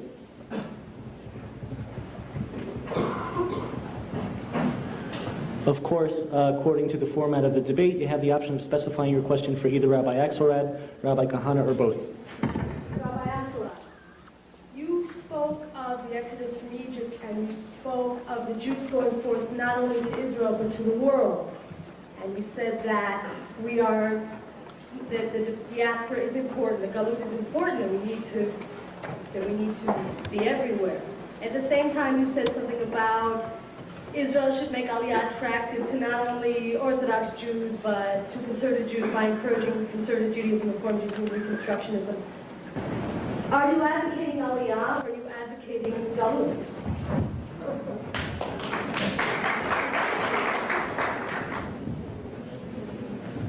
Galut is not a term I would use anymore. Once upon a time, I would have when I was a lot younger, but no longer. What I advocate for the individual Jew is to live wherever he or she chooses, wherever his or her soul and spirit are most fulfilled, but wherever that is, to be a Jew. To me, it matters not where one lives. However, when I spoke about Israel making life, Jewish life, more attractive for the non-Orthodox Jew, I was trying to advise Israel as a friend in court, as a friendly compatriot, and as a partisan and lover of Israel, what Israel might do if Israel is really concerned, as is my colleague, about Jewish numbers. Nothing more, nothing less than that. So I advocate Aliyah for those whose souls are going to be most fulfilled in Israel. And I advocate the diaspora for those whose souls are going to be most fulfilled in the diaspora. And what I urge upon you is wherever you settle, wherever you put your mezuzah up and be Jews. Be Yisroel mentioned.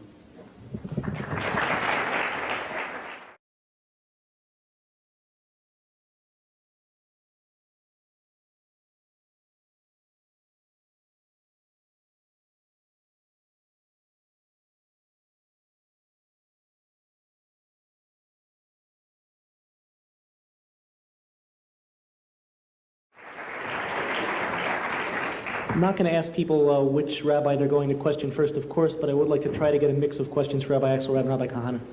Rabbi.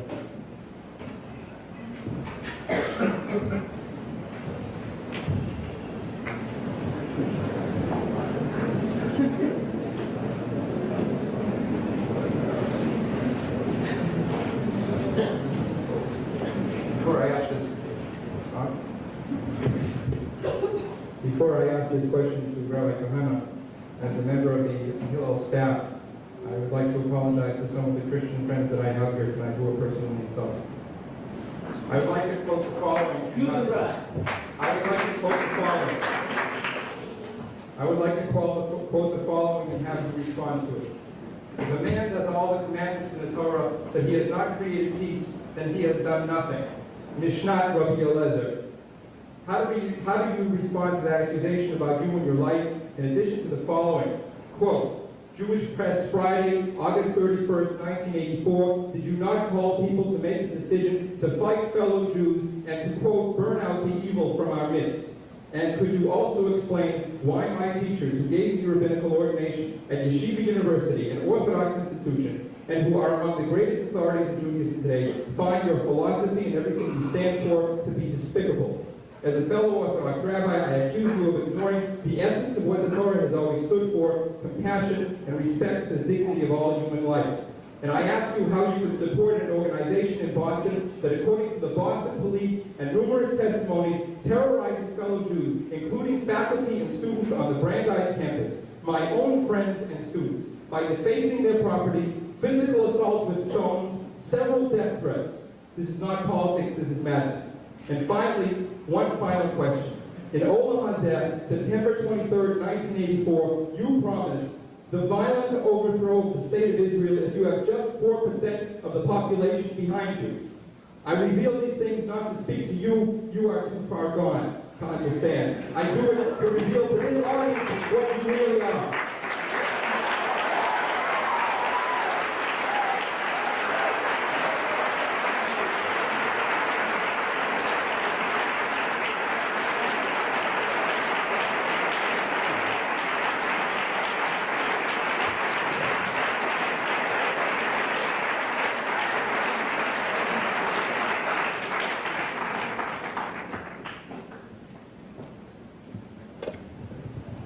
I think that I could have easily just come up here and said that if you're not interested in my answer because I'm too far gone, then you had a moral right not to ask the question.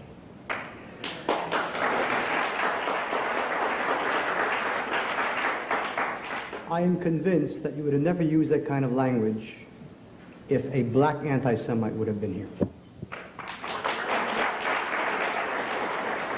And I think that you should be ashamed of yourself as a rabbi for using the kind of language that you did. Now I'll answer your questions, going backwards. I'm always impressed by people who read a magazine, Lam Hazir, which is known as one of the most vicious and notorious anti-Orthodox magazines, a radical leftist one, and you say, it said it, therefore it's true. So I'll tell you, the quote is not true. All right? The quote is not true. And I think that someone who claims to be an Orthodox rabbi, who quotes from a magazine which is so viciously anti-Orthodox, because it suits him, has to do a little bit of soul searching. I don't know what group you're talking about. Any group that attacks Jews is a group that doesn't have my support. That takes care of that. Any group that defames a Jewish building or a Jewish person or attacks has no support from me. That takes care of that. As far as rabbis from YU, there are rabbis from YU that think that what I say is wrong. There are rabbis who think that what I say is right. I would venture to say that you're a Zionist. I would venture to say that you're an American Zionist, one who does it from America, but you're a Zionist. If I came to you, and if you had been living in 1900, and you would have known that the overwhelming majority of leading rabbis were against Zionism, you wouldn't change. You would remain a Zionist. The things that I say have led to deep, deep splits among rabbis. Don't come to me and ask me why the rabbis say it. Come to the rabbi and say, Kahane brought this quote and this quote and this quote, and answer it. Because in that kind of a debate, it's not the same kind of a debate that I have here. This is a debate between an Orthodox rabbi who believes in the Torah and a rabbi that doesn't. But in this case, this rabbi doesn't believe in halakha. He doesn't believe in halakha. He said, once upon a time, there were laws of war, but now it's different. Rabbi Axelrod is honest. He'll be the first one to admit that he doesn't follow the halakha. You, I hope, do. So therefore, when I come, I would hope that you would argue as a Talmid Chacham instead of that obscene statement that you made. Talmid Chacham takes the quotes and the sources that a rabbi brings, and he deals with the sources, with the quotes. Don't insult me, answer me. Those who can debate, defame. And labels are the last refuge of non-thinkers.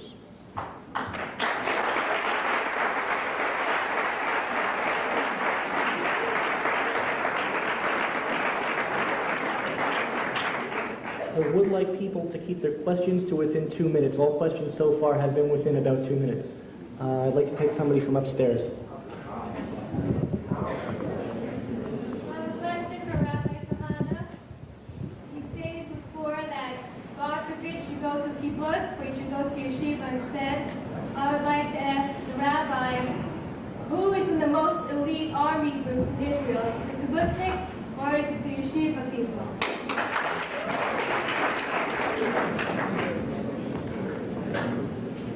Every Hesder yeshiva boy serves either in the tank corps or in the tzanchanim. They're all in army fighting units. The kibbutznik also does. That's not what I'm talking about.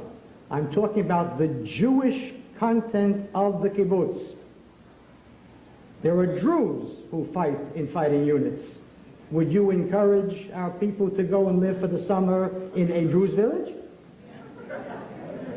I'm speaking about a Jew who goes to Israel, as Rabbi Axelrod said, for the Jewishness of it, the Jewish content.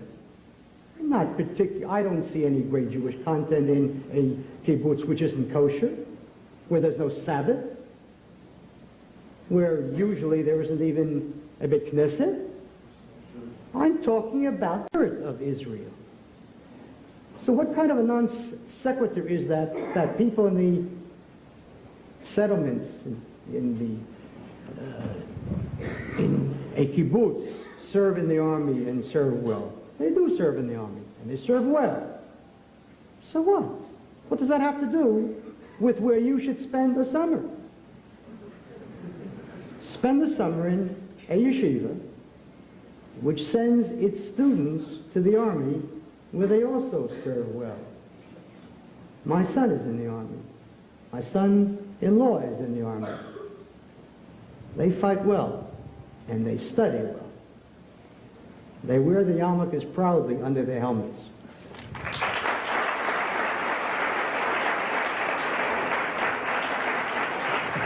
I'd like to ask that the next question be for Rabbi Axelrod. Sir. There you go.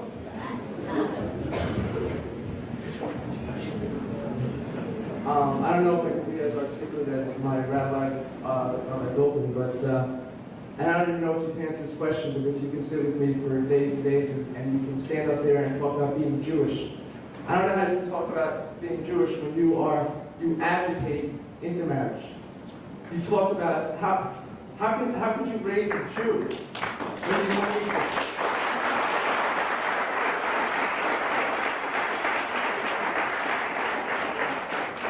I'm not done with my question. That's all right. I'm not interrupting you. Okay. You said in the first 5 minutes you said be a Jew, and then later on you said be fruitful and multiply because that's how we're going to further our Jewishness. And then you said that I marry a non-Jew and a Jew because hoping that saying that you've accepted that the house will become Jewish. How do you know that? We have enough trouble with Jewish couples having Jewish homes. How do you know? How can you actually say that?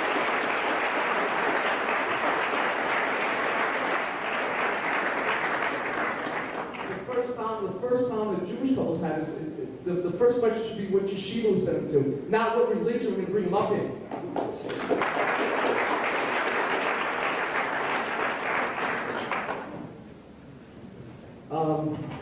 And I'd also like to have you answer if you can. I don't even know if I want you to answer because I don't know if I can accept anything you said. The same way that Rabbi Goldman said that you're far beyond to answer the question. I'll give you the opportunity. But at the same time, I want Rabbi Kahane. Don't be emotional. Sit down.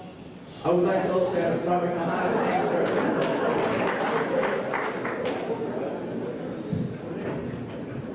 That doesn't help us answer, okay?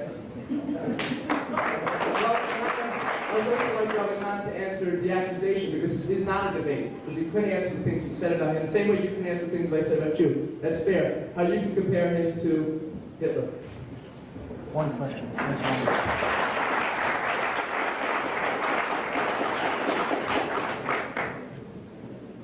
Bob said to answer just one question, but maybe if I can answer both very fast. No, I want Kahane to answer that question. How you can compare him to Hitler. I want him to answer that. Well, if I did the comparing, how could he I answer? want him to answer what you said about it. Why? Oh. But you're wrong. See, my answer was going to be I didn't compare him to Hitler. I'm comparing things he's saying to things that someone else said. That's different from comparing him to Hitler. All right. And as for mixed marriage, my answer is going to be very brief as well. It's all right. So I think that probably we'd be well advised to have that be a subject in and of itself because it's of sufficient importance rather than be a parenthetic aside in a long evening. But I'll say this to you in all honesty. It doesn't make me happy when a Jew and a non-Jew marry. And if it were to happen to any of my children, as it happens to quite a few other rabbis, including Orthodox rabbis, by the way, and Judaica scholars, it will upset me no end, to put it mildly. But there's a bigger question here than the emotional feeling about all this. And there's a much bigger question even than the halakha of all this. Halakha is very important to some. Halakha is actually important to me as well, though my colleague may deny that, but it's very important to me. It's not that it's legally binding upon me, it's not. And it's not that it is, so I do not consider halakha to be binding and immutable. That I honestly agree. But to say that it's unimportant to me is also wrong, because halakha has a spirit to it too, that I believe is important, far more important, by the way, than its letter. I believe the spirit of halakha is much more important than the letter of halakha. And it grieves me and pains me to see the conclusions that my colleague reaches, because it seems to me that they are in gross and vicious violation of the spirit of halakha. But more about that if a question arises. Back to the issue of mixed marriage, the real question of importance is this: not what does halakha say about it, and not what do our emotions say about it, important as those are, but what's going to be the upshot of it all for the survival of the Jewish people. If you're locked into a situation where you may observe only the letter of the law, that's one thing. And as my colleague is obviously in such a situation, it's perfectly clear to me why he cannot and will not perform a mixed marriage. And I respect that, and I understand that, and I accept that. From his point of view and from the point of view of that system, that's internally consistent. And I wouldn't try to argue him out of it. I really wouldn't. What would pain me would be the question for the rest of us Jews, who do not consider the letter of the halakha to be immutable and binding, and who therefore can't object to mixed marriage because the halakha bars it. Why then do we object to it? Why do you object to it, for example, unless you're a halakha observing, a letter of the law observing Jew? Exactly, because of Jewish survival. Bingo. You object. It's my turn now, babes. You object to it precisely because of Jewish survival. That is, mixed marriage, you're afraid, will weaken the survival of the Jewish people. It will attenuate our survival. Well now, it is not fair to say that across the board. And if we can get to the point where we control our emotions about it, then I think we'll realize that mixed marriage is not across the board a threat to the survival of our people. There can be mixed marriages, and my young friend, I can give you lots of examples of them, because I've been here now 20 years, and I've seen them, and I have never done a mixed marriage out of pressure, never ever. There's no pressure of the wealthy class or the donor class on me. There simply isn't. And so for anyone to suggest that there is, it's an untruth. So I don't do it out of pressure, not at all. I do it for one reason, and one reason only, and that reason is the survival of the Jewish people. And that's all. Now, mixed marriage is not going to go away because we want it to go away. Not at all. On the contrary, it's not only here, but it's escalating. It's escalating all the time. And so what we have to do is learn to live with it. And not only learn to live with it, but to turn it, to convert it from a threat into something that's going to work for us, into something that's going to aid and abet our survival. And I suggest to you that that's what I'm doing by trying to get to know the couples that come my way and to figure with them whether A, there's something good going on between them that should lead to marriage, and then B, whether the Jewish people and Judaism will survive through that home and be passed, whether the links of our continuity will be preserved through that family. Now, sometimes it can happen in a mixed marriage. Search your thoughts for yourself. Imagine the following kind of a situation, okay? Imagine the daughter, for example, of an Orthodox rabbi, present company, of course, excluded. So imagine the daughter of an Orthodox rabbi who is herself a very committed Jew and a very observant Jew who happens to fall in love with a non-Jewish person. It just happens. It is, after all, a kind of an open society, and it could even happen in Israel, where she might just fall in love with a Muslim. It could happen. And they come to me, and now let's flesh out this hypothesis. Imagine that the non-Jewish partner is not a practicing Muslim or Catholic or Protestant, not at all, but is what he considers to be a free-thinking, eclectic humanist who is interested in us and interested in our culture and is interested in learning about us and in getting exposed to our way of life and is committed to all that and to having children raised actively and exclusively as Jews. Well now, that's a kind of couple that I would want to draw near, that I would not want to alienate, not at all, that I would want to draw closer and closer to our people. And that's what I think it's all about, and that's what I think I'm trying to do in my position. So my position is not a radical position. It's not the kind of position that suggests that every mixed marriage, that a rabbi should perform or conduct every mixed marriage that comes his way. Not at all. I think there should be very tough standards. The unfortunate aspect of that is that it means that the rabbi has to evaluate every situation. That's not a happy boat to be in. It's much easier and much cleaner to have a wooden regulation, a rigid rule that just cuts across all situations. But life isn't that way.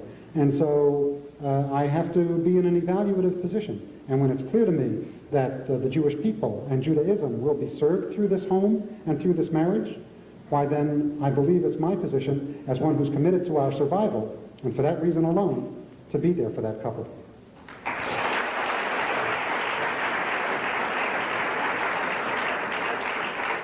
I'd like to ask for a question for Rabbi Kahane in the orange shirt. I meant the person in the orange shirt, excuse me. Yeah. Or with the orange shirt.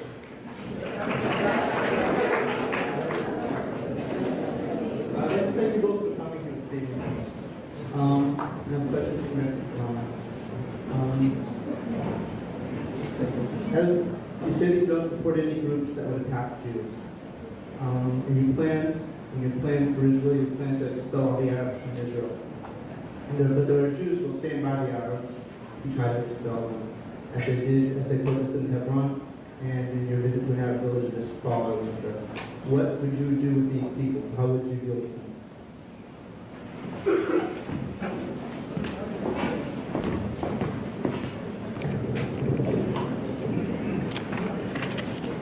Let's get one thing clear.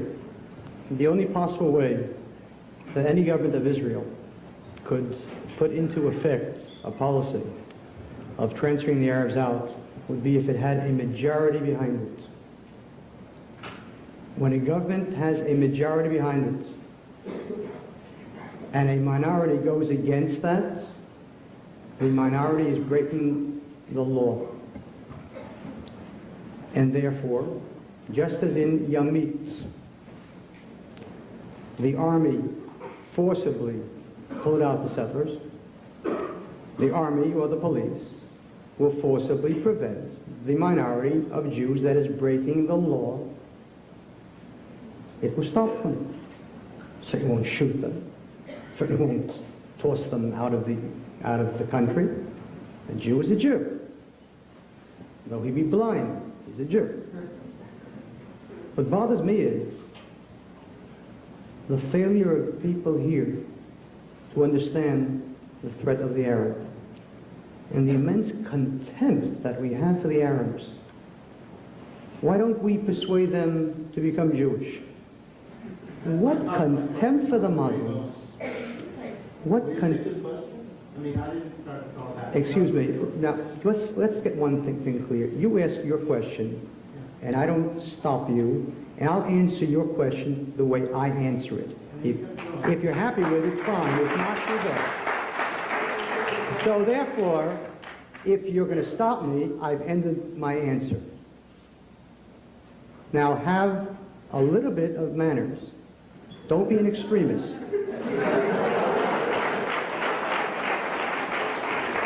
So if you're going to stop me once more, I'll sit down, and so will you. Now, do you want my answer or not?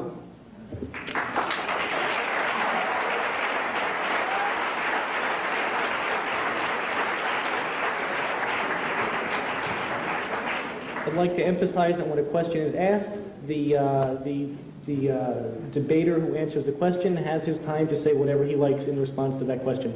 Sir, with the hat.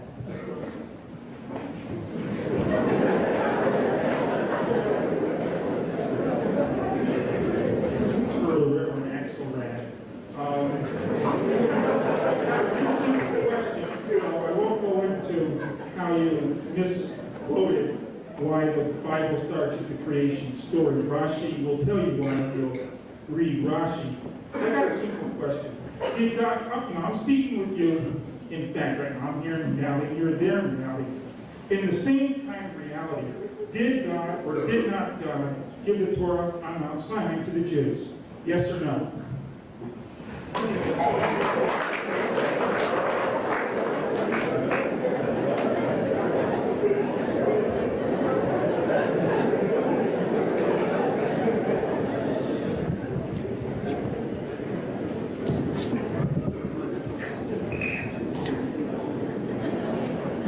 Though it says in our tradition that each of us must think of himself and herself as though, first of all, he or she went forth from Egypt, and as though he or she was there at Sinai. In fact, in a spiritual sense, I was at Sinai, as I think you were at Sinai as well, but in a more temporal sense, I wasn't really there, and so it's very, very hard for me to tell you.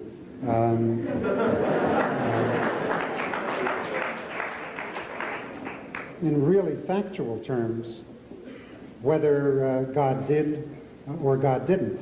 And I submit to you that it is equally hard for my colleague to tell you that, though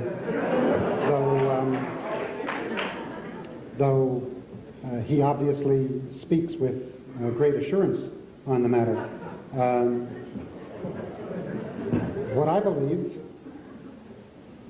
is that God revealed a divine will at Sinai, a divine will that our people of that generation discovered at Sinai, a divine will that came to manifest itself and reveal itself to our people through all of the centuries, and that our people came to discover through all of the centuries, and that it is a divine will that reveals itself to us today too, no less than at Sinai, and that it becomes our responsibility to discover today too at Sinai.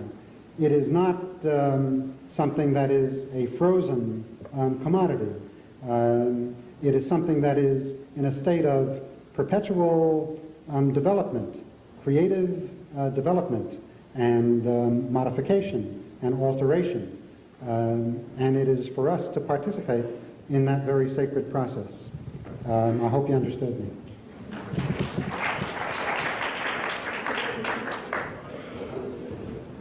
Like a question for Rabbi Kahane? Person standing by the railing, I see you in an orange shirt upstairs. There are many Jews who feel a personal compulsion, for one reason or another, to remain in the diaspora. Do you feel that their efforts, contributions, and their work are of any value whatsoever to the state of Israel and to its continued existence?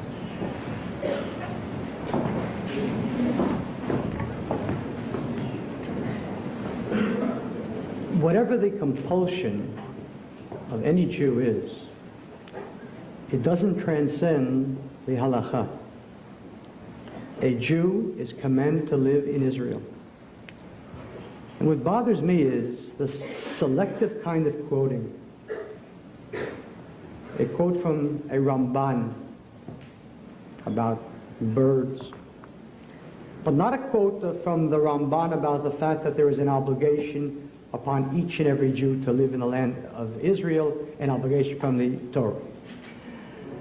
So of course there is an obligation. Now if you ask me, but what about those Jews who violate the law?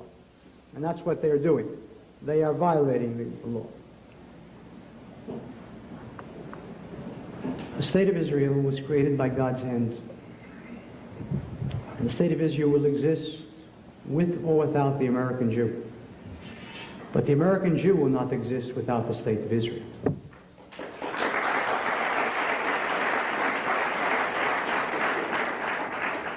There's only one reason for rabbis and teachers to stay in the exile, and that is because, unfortunately, so many Jews are here.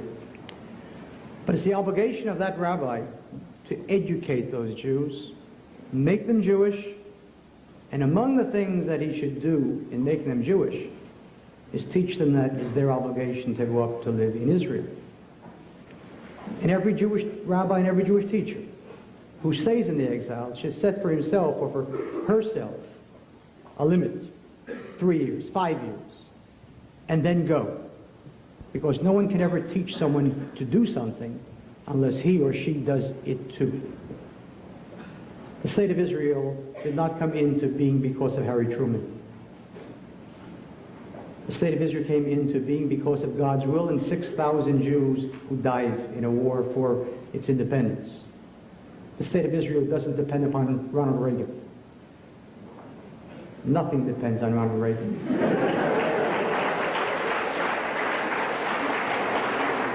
And so for those Jews who perhaps may honestly believe that by our staying here we help Israel, no. Think of how you could help Israel if 6 million more Jews came to Israel. Think of what a country that would be. And if you're worried about money, if all the 6 million Jews came with all their money, wow, how much money. The UJA couldn't raise that in 2,000 years. And if they came with all their science and knowledge and brain power, my God, what a country we could have. So, if you want to help Israel, go there and live there. And have many, many babies. There. I would only hope that someone would ask a question. What is this hang-up about being Jewish if God really didn't? And Rabbi Axelrod, you took 5 minutes not to answer that original question.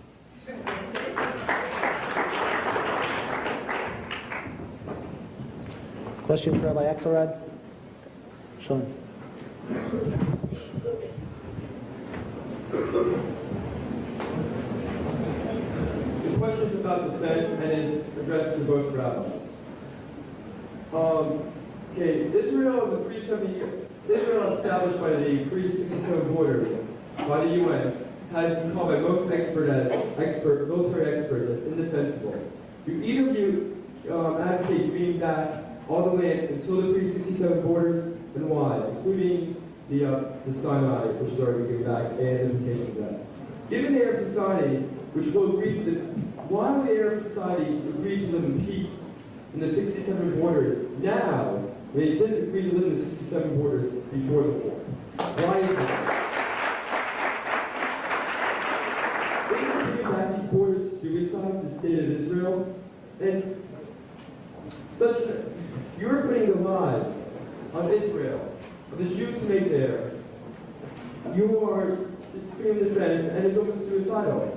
The Arabs, which we will put our lives, our fellow Jews, in their hands, were the same Arabs who committed Jewish massacres before, while they were living in other Arab lands. How can someone, while being so learned as you, Rabbi Axelrod, be so naive?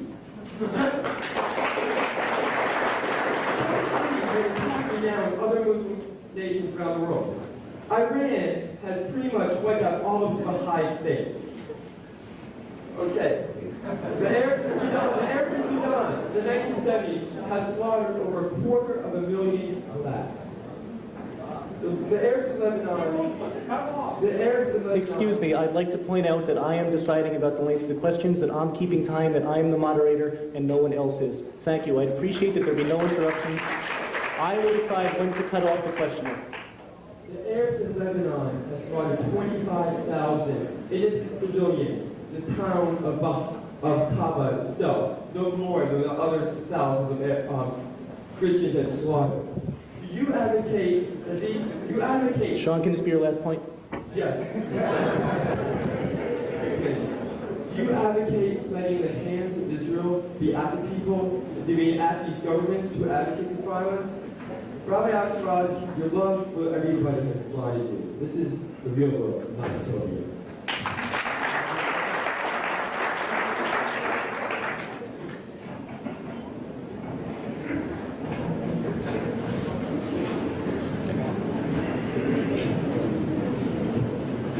Sean, I think there were too many points there for me to remember them all, but let's give it a shot.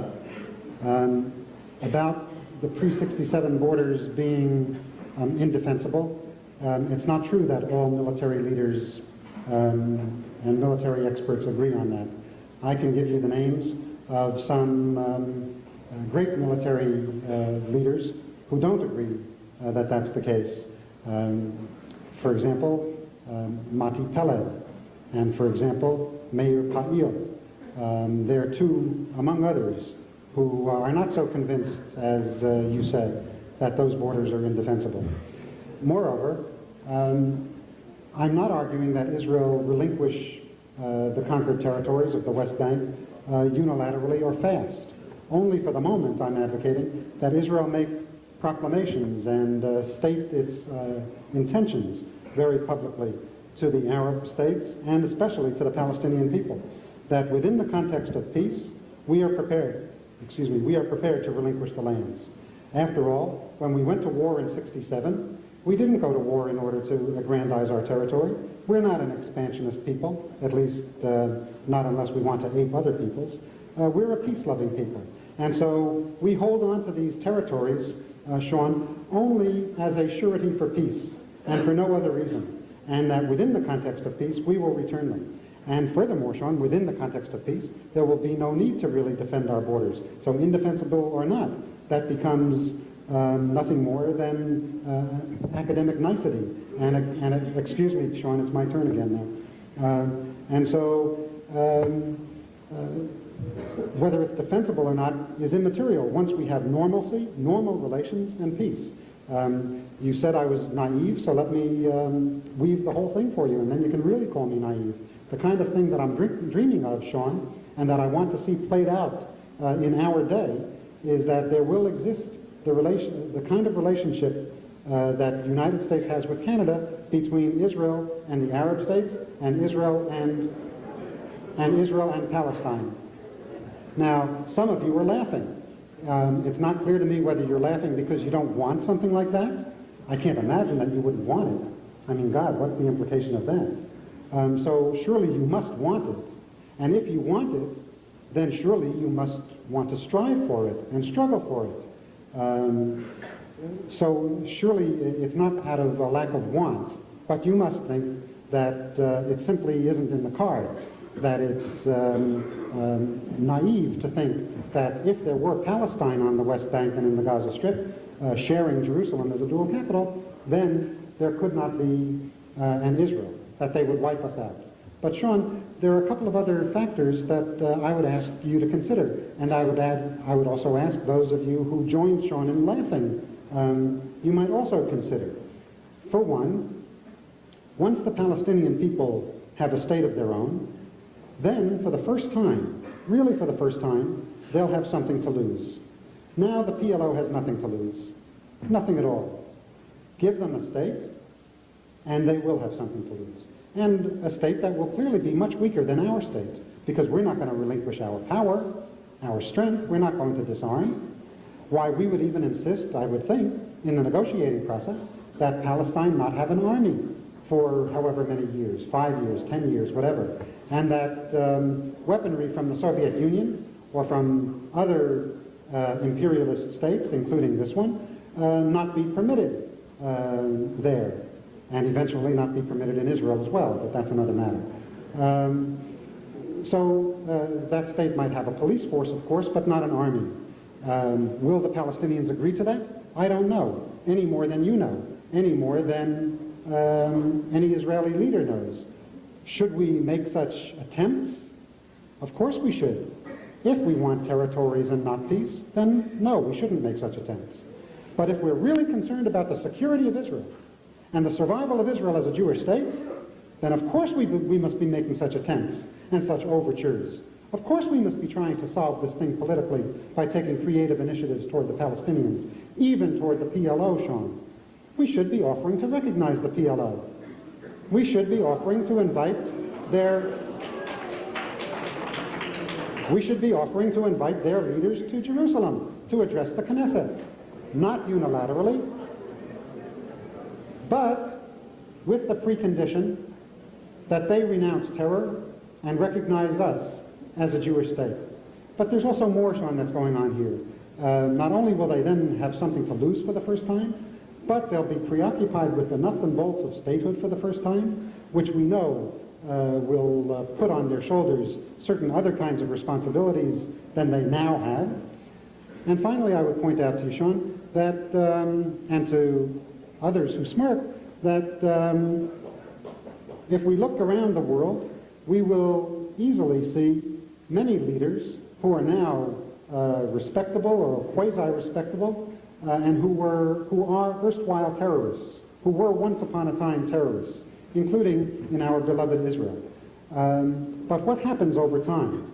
What happens over time, maybe not in all cases, but in a sufficient number of these cases, what happens over time is that once legitimacy is conferred, why then certain other things are set in motion, including responsibility, respectability, and that changes people, and that changes movements, and that even changes terrorist groups.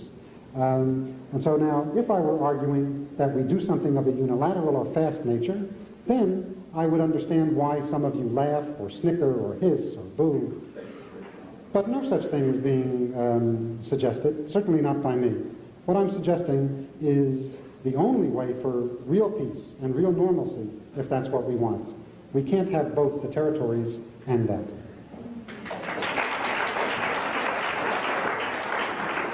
I'm going to turn the same question over to Rabbi Kahane.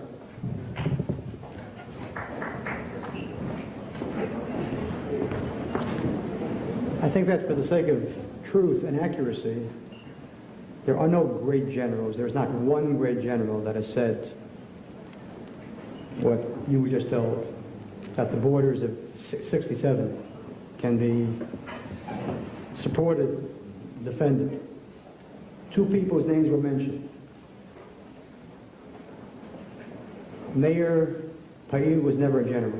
I didn't say he was. I said You said many great generals, and then you said Peled and Pa'ir. So I assume that within that context, he was a general. He wasn't a general.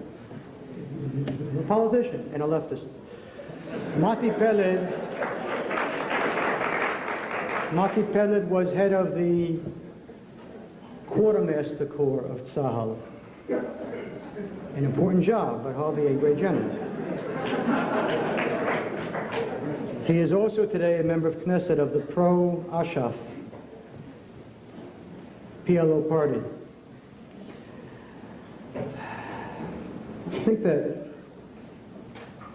those of you who heard these words weren't born, or if you were much too young to recall the 3 weeks that preceded the Six-Day War. If you had been alive then, or been old enough to remember that terror, as Jews throughout the world thought, my God, Israel is going under, not another Holocaust. Jews gave money here as if we're going out of style, out of a terrible fear, another 2.5 million Jews then.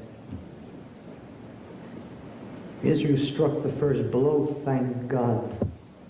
That's what saved them.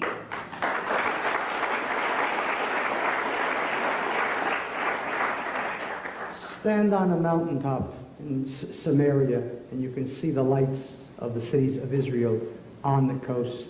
You want to go back to that?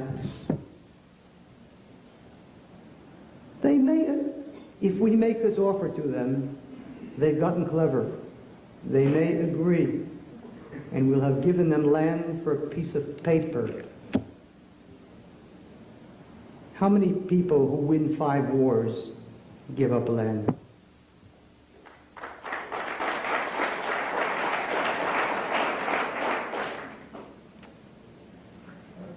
They may become irresponsible people once they get power. That's what they said about Hitler. That's what they said about Hitler. Of course, now he's raving and he's talking, and give him power and he'll become a responsible person. And Germany, too, was bound by a treaty that they could not have an army. He tore it up, and the world did nothing. What will the Israelis do if there is a Palestinian state which invites Russian troops in? No question that Israel will immediately march in and fight the Russians.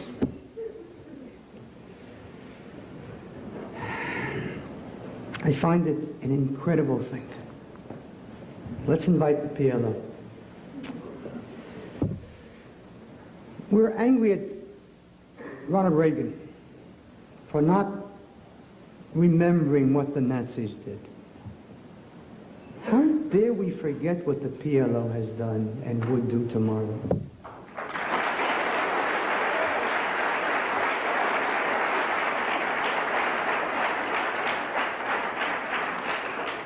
I want peace at least as much as Rabbi Axelrod does, because I don't live in Massachusetts.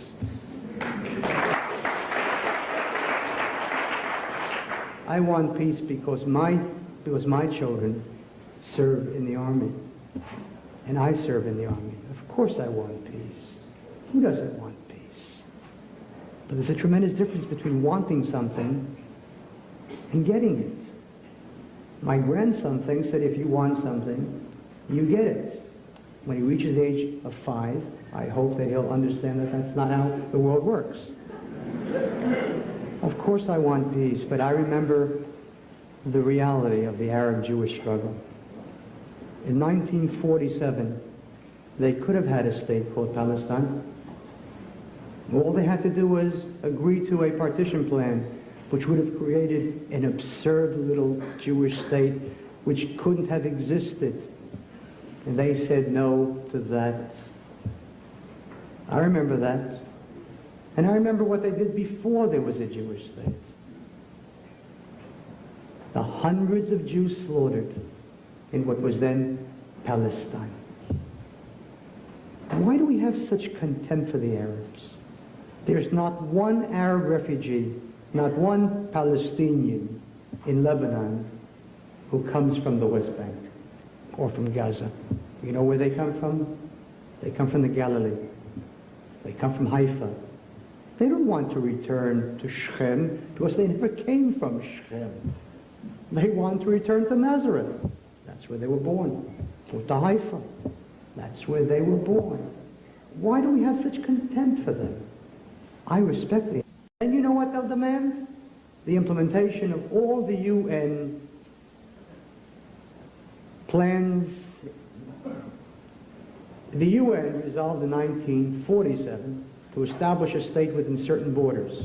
The PLO will demand, after they have their state within the 67 borders, that Israel conform to the resolution of 1947 and return Jaffa, or at least allow all the refugees to go back. And you know who will be the first of the Jewish moralists to get up and say, Yosef, it's only right, it's only right? You know who will be among the first. Because it's only right to let them go back, because after all, it's not right to let them stay in camps when they came from Jaffa, and Ram, and Lut, and Ashkelon, and Beersheba. No, not 1 inch, not 1 inch back to them.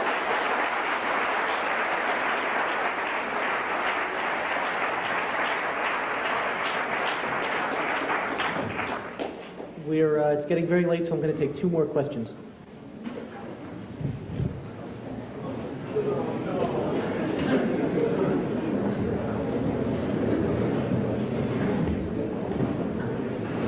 The issue that I'd like to address is separatism. When babies are born, they're born as human beings, and the way that people in different societies impose their impressions upon these human beings that are born is the way that different countries create their societies, and people who are are Jewish create the different sects within the Judaism, and the people who are in different countries create and pass on the traditions of the world. Now, what is the purpose of separating people in this sense? What is the purpose of creating differences like this? You may say that it's tradition, you want to pass on your children look like you want to bring it on. But if the bringing on brings on violence, if it brings on making you want to separate yourself from other people because you feel afraid of them, when you're away from other people, those people can't see the way you are.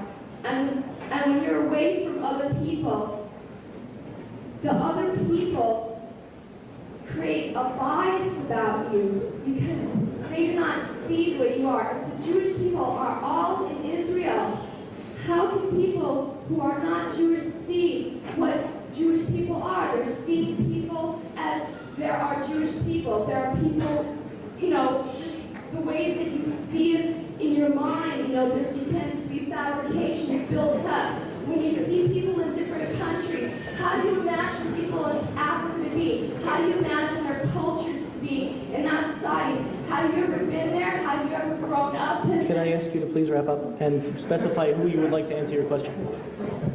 This is not just asking a question to you, but it's asking a question to everybody, to your purpose in really wanting to find out the discrepancies in Jewish law. I mean, how does that affect the world? I will give you 10 more seconds to talk.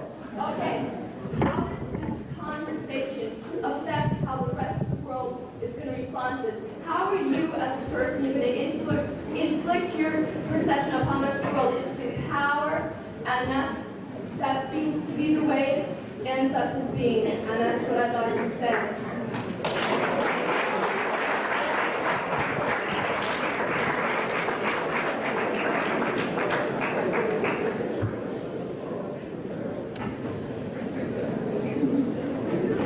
I think that there were several parts of that question. And it was a good question. In fact, that was probably the most important question asked tonight. First of all,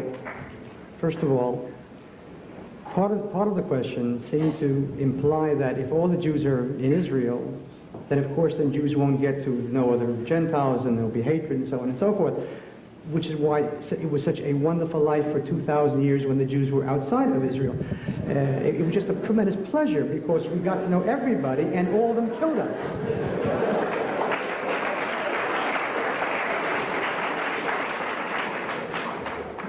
If ever there was a society in which Jews did what you seem to want, it was Germany.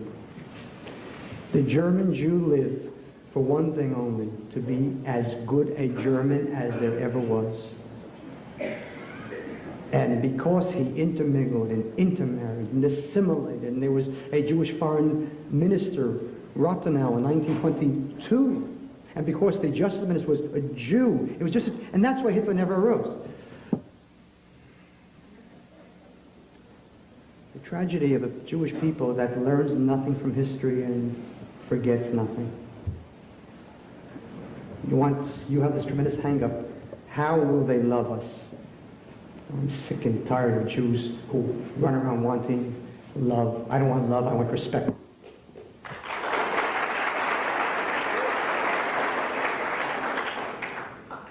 But your question was really a good one because of the fact that what you were really asking, even though you don't know it, was the question, why be Jewish at all? Because by being a Jew, you do make a difference between you and other people. And that's the question let someone ask that question, because Rabbi Axelrod in all the time refused to answer that question. If indeed there is the great ethical need and goal and drive and imperative is to be a human being, then indeed let us be human beings, and you're 1,000% right. Let's stop this nonsensical Jewishness and go out into the world and stop Brandeis. Let's be human beings. It's a good question. I hope that Rabbi Axelrod will answer it. Let me answer your question my way. There's a God, he has the truth, and he gave it to us. Now that doesn't make us racists. A racist is someone who says, I'm better than you and you can never be as good as I. That's blacks, whites saying that about blacks, blacks saying that about whites. We Jews say, yes, we have the truth, and we are a chosen people. But any non-Jew who wants to, it's open. Take it and become Jewish, and you can be as good as I am. Torah is truth, and the way to achieve a status of being holy and lofty is through Torah. And that's why the Jew has to be separate, has to be different. And if there's no Torah, then you're right. Then you're right. I can understand you, and I can understand me. And both of us will have great, great trouble understanding Rabbi Axelrod.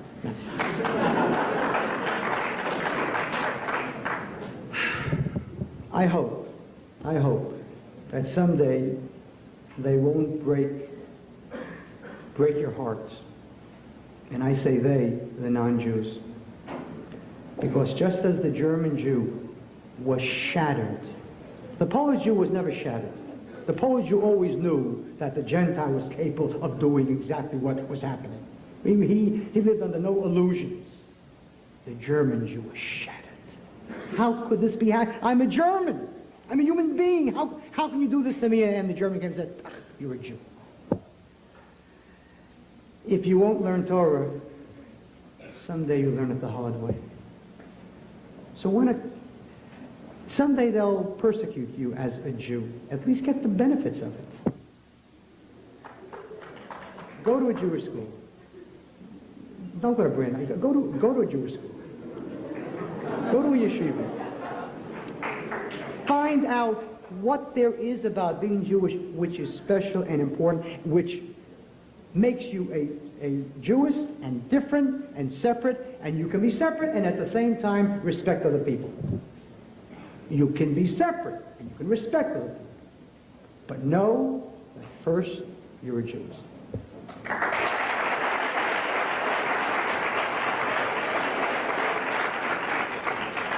Before I turn that same question over to Rabbi Axelrod, I would like to say that I'm informed that we do in fact have the room for a little bit more time, so if people are game, we can go a little bit longer.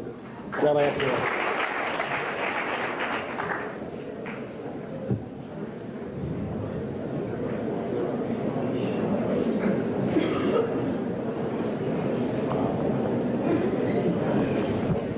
Ideally speaking, there doesn't have to be a conflict between being a Jew and being a human. And when Samson Raphael Hirsch told us, be a Yisrael Mensch, that's what Samson Raphael Hirsch was telling us. Be a Jew, be a human.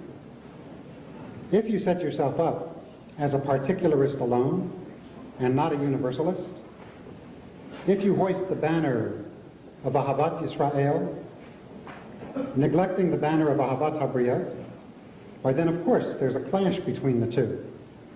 But there doesn't have to be, nor was there intended to be. My belief is that we are part of a divinely elected people, very much so. I think people who listened heard me say that. I went on to say that we were chosen not for privilege and not for prerogative, and certainly not for superiority, but we were chosen for responsibility. And I believe that through and through. Not in some of the ways that were misrepresented by my colleague tonight, but in principle and in theory, I believe through and through that we are part of the people chosen, divinely elected, to represent in the world the will of God, to pursue in the world what God wants to see unfold in history. And we are God's partners. Seems to me I said that. And we are God's witnesses. Seems to me I said that, even in the original. And so my colleague may find it difficult to conclude what I believe on this score, For me, it's quite plain, and I trust for those of you who listened, it's also not terribly obscure or difficult. We are born into our people. We are born into the chosen people. It is a people that admits others, but doesn't go looking for them. And at the same time, however, it is a people that is here to pursue God's will for the world. God's will has to do with the justice and the unfolding of a plan of peace for the world. And that is our obligation. So as far as I'm concerned, though of course there have been countries in which we have been persecuted, and of course there have been non-Jewish societies and governments that have detested us and persecuted us and oppressed us and murdered us. Yes, that's happened. But that hasn't happened through all of history. The blood and tears approach that my colleague dwells on, that's not the leitmotif of all of our history.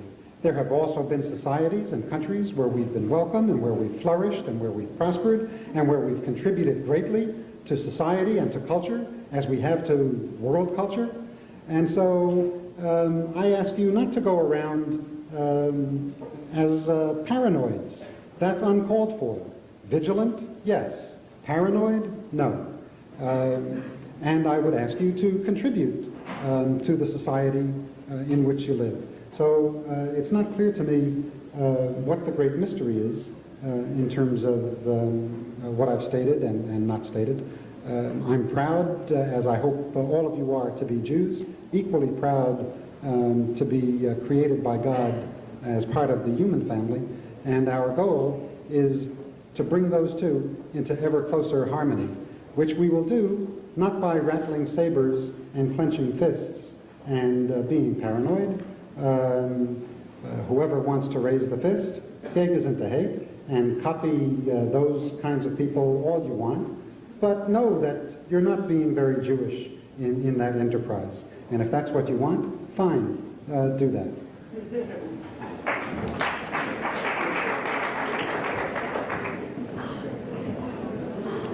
I'd like somebody from one of the far corners. The far corners haven't been well represented. I see a person way in the back sitting with her hand up. It's you. The person in back of you. Right.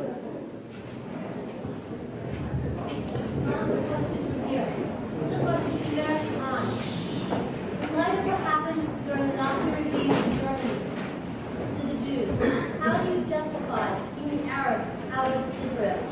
How do you justify turning anger that was presented against the Jews, taking and turning it against the Arabs? It seems to me that you're doing to the Arabs what Hitler did to the Jews. And in this light, how do you dare call yourself a good Jew?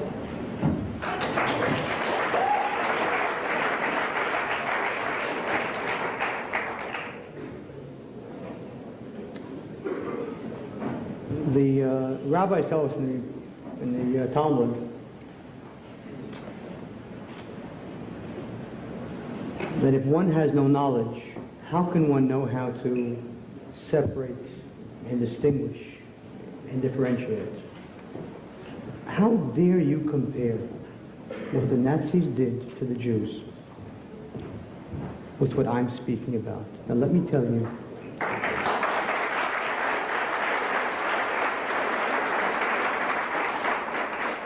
if the Jews of Germany would have said, this is really our country and the Germans have taken it from us, and when we get strength and power, we'll take it away from the Germans and call it Israel, then there's any question. But the German Jew wanted nothing more than to be a very good German. He wanted nothing more than to be a German citizen with German culture and everything German.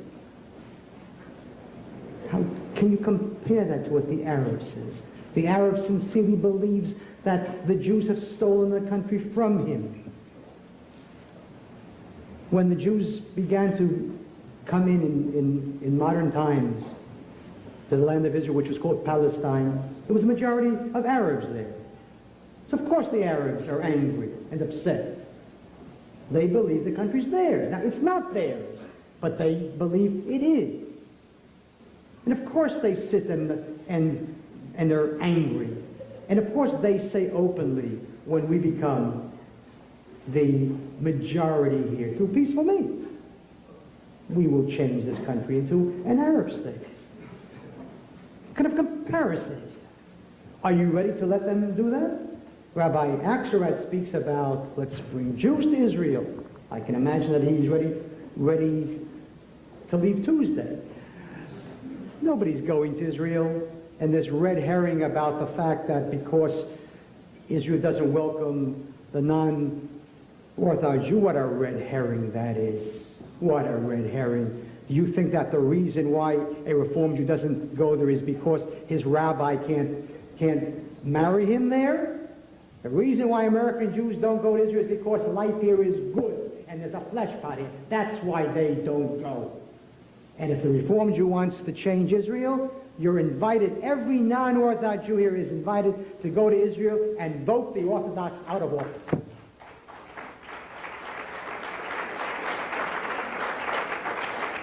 So there is no Aliyah, Jews are not going there, and there is no birth rates, because the only ones that have babies are Orthodox Jews. Are you prepared to allow the Arabs, hypothetically, just hypothetically, assuming that they were a majority through peaceful democratic means, are you prepared to let them and put an end to the Jewish state? I would hope that you are not ready to. I would hope that you would say, I don't care. Nothing will put an end to my Jewish state, not Arab bullets and not Arab babies. I don't want to kill Arabs, and Arabs will be killed every day in Israel in 5 years when it erupts into a Northern Ireland. 2 months ago, at Mount Scopus campus, Hebrew University, 200 Arabs sang the PLO national anthem. And part of it speaks of liberating the Galilee with blood and with spirit. They're not talking about the West Bank, they're talking about the Galilee. Is that what you want? I want my state, and I want an exchange of populations. 800,000 Jews fled Arab lands beginning in 1948. That was step one. They left behind every penny. Nobody paid them a penny. That was step one. We took in the Jews.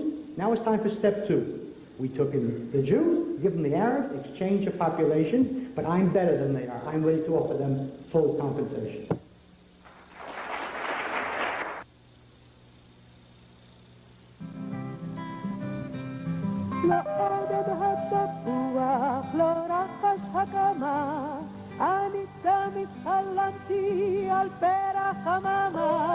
אני תמיד חלמתי על ערוגות פרחים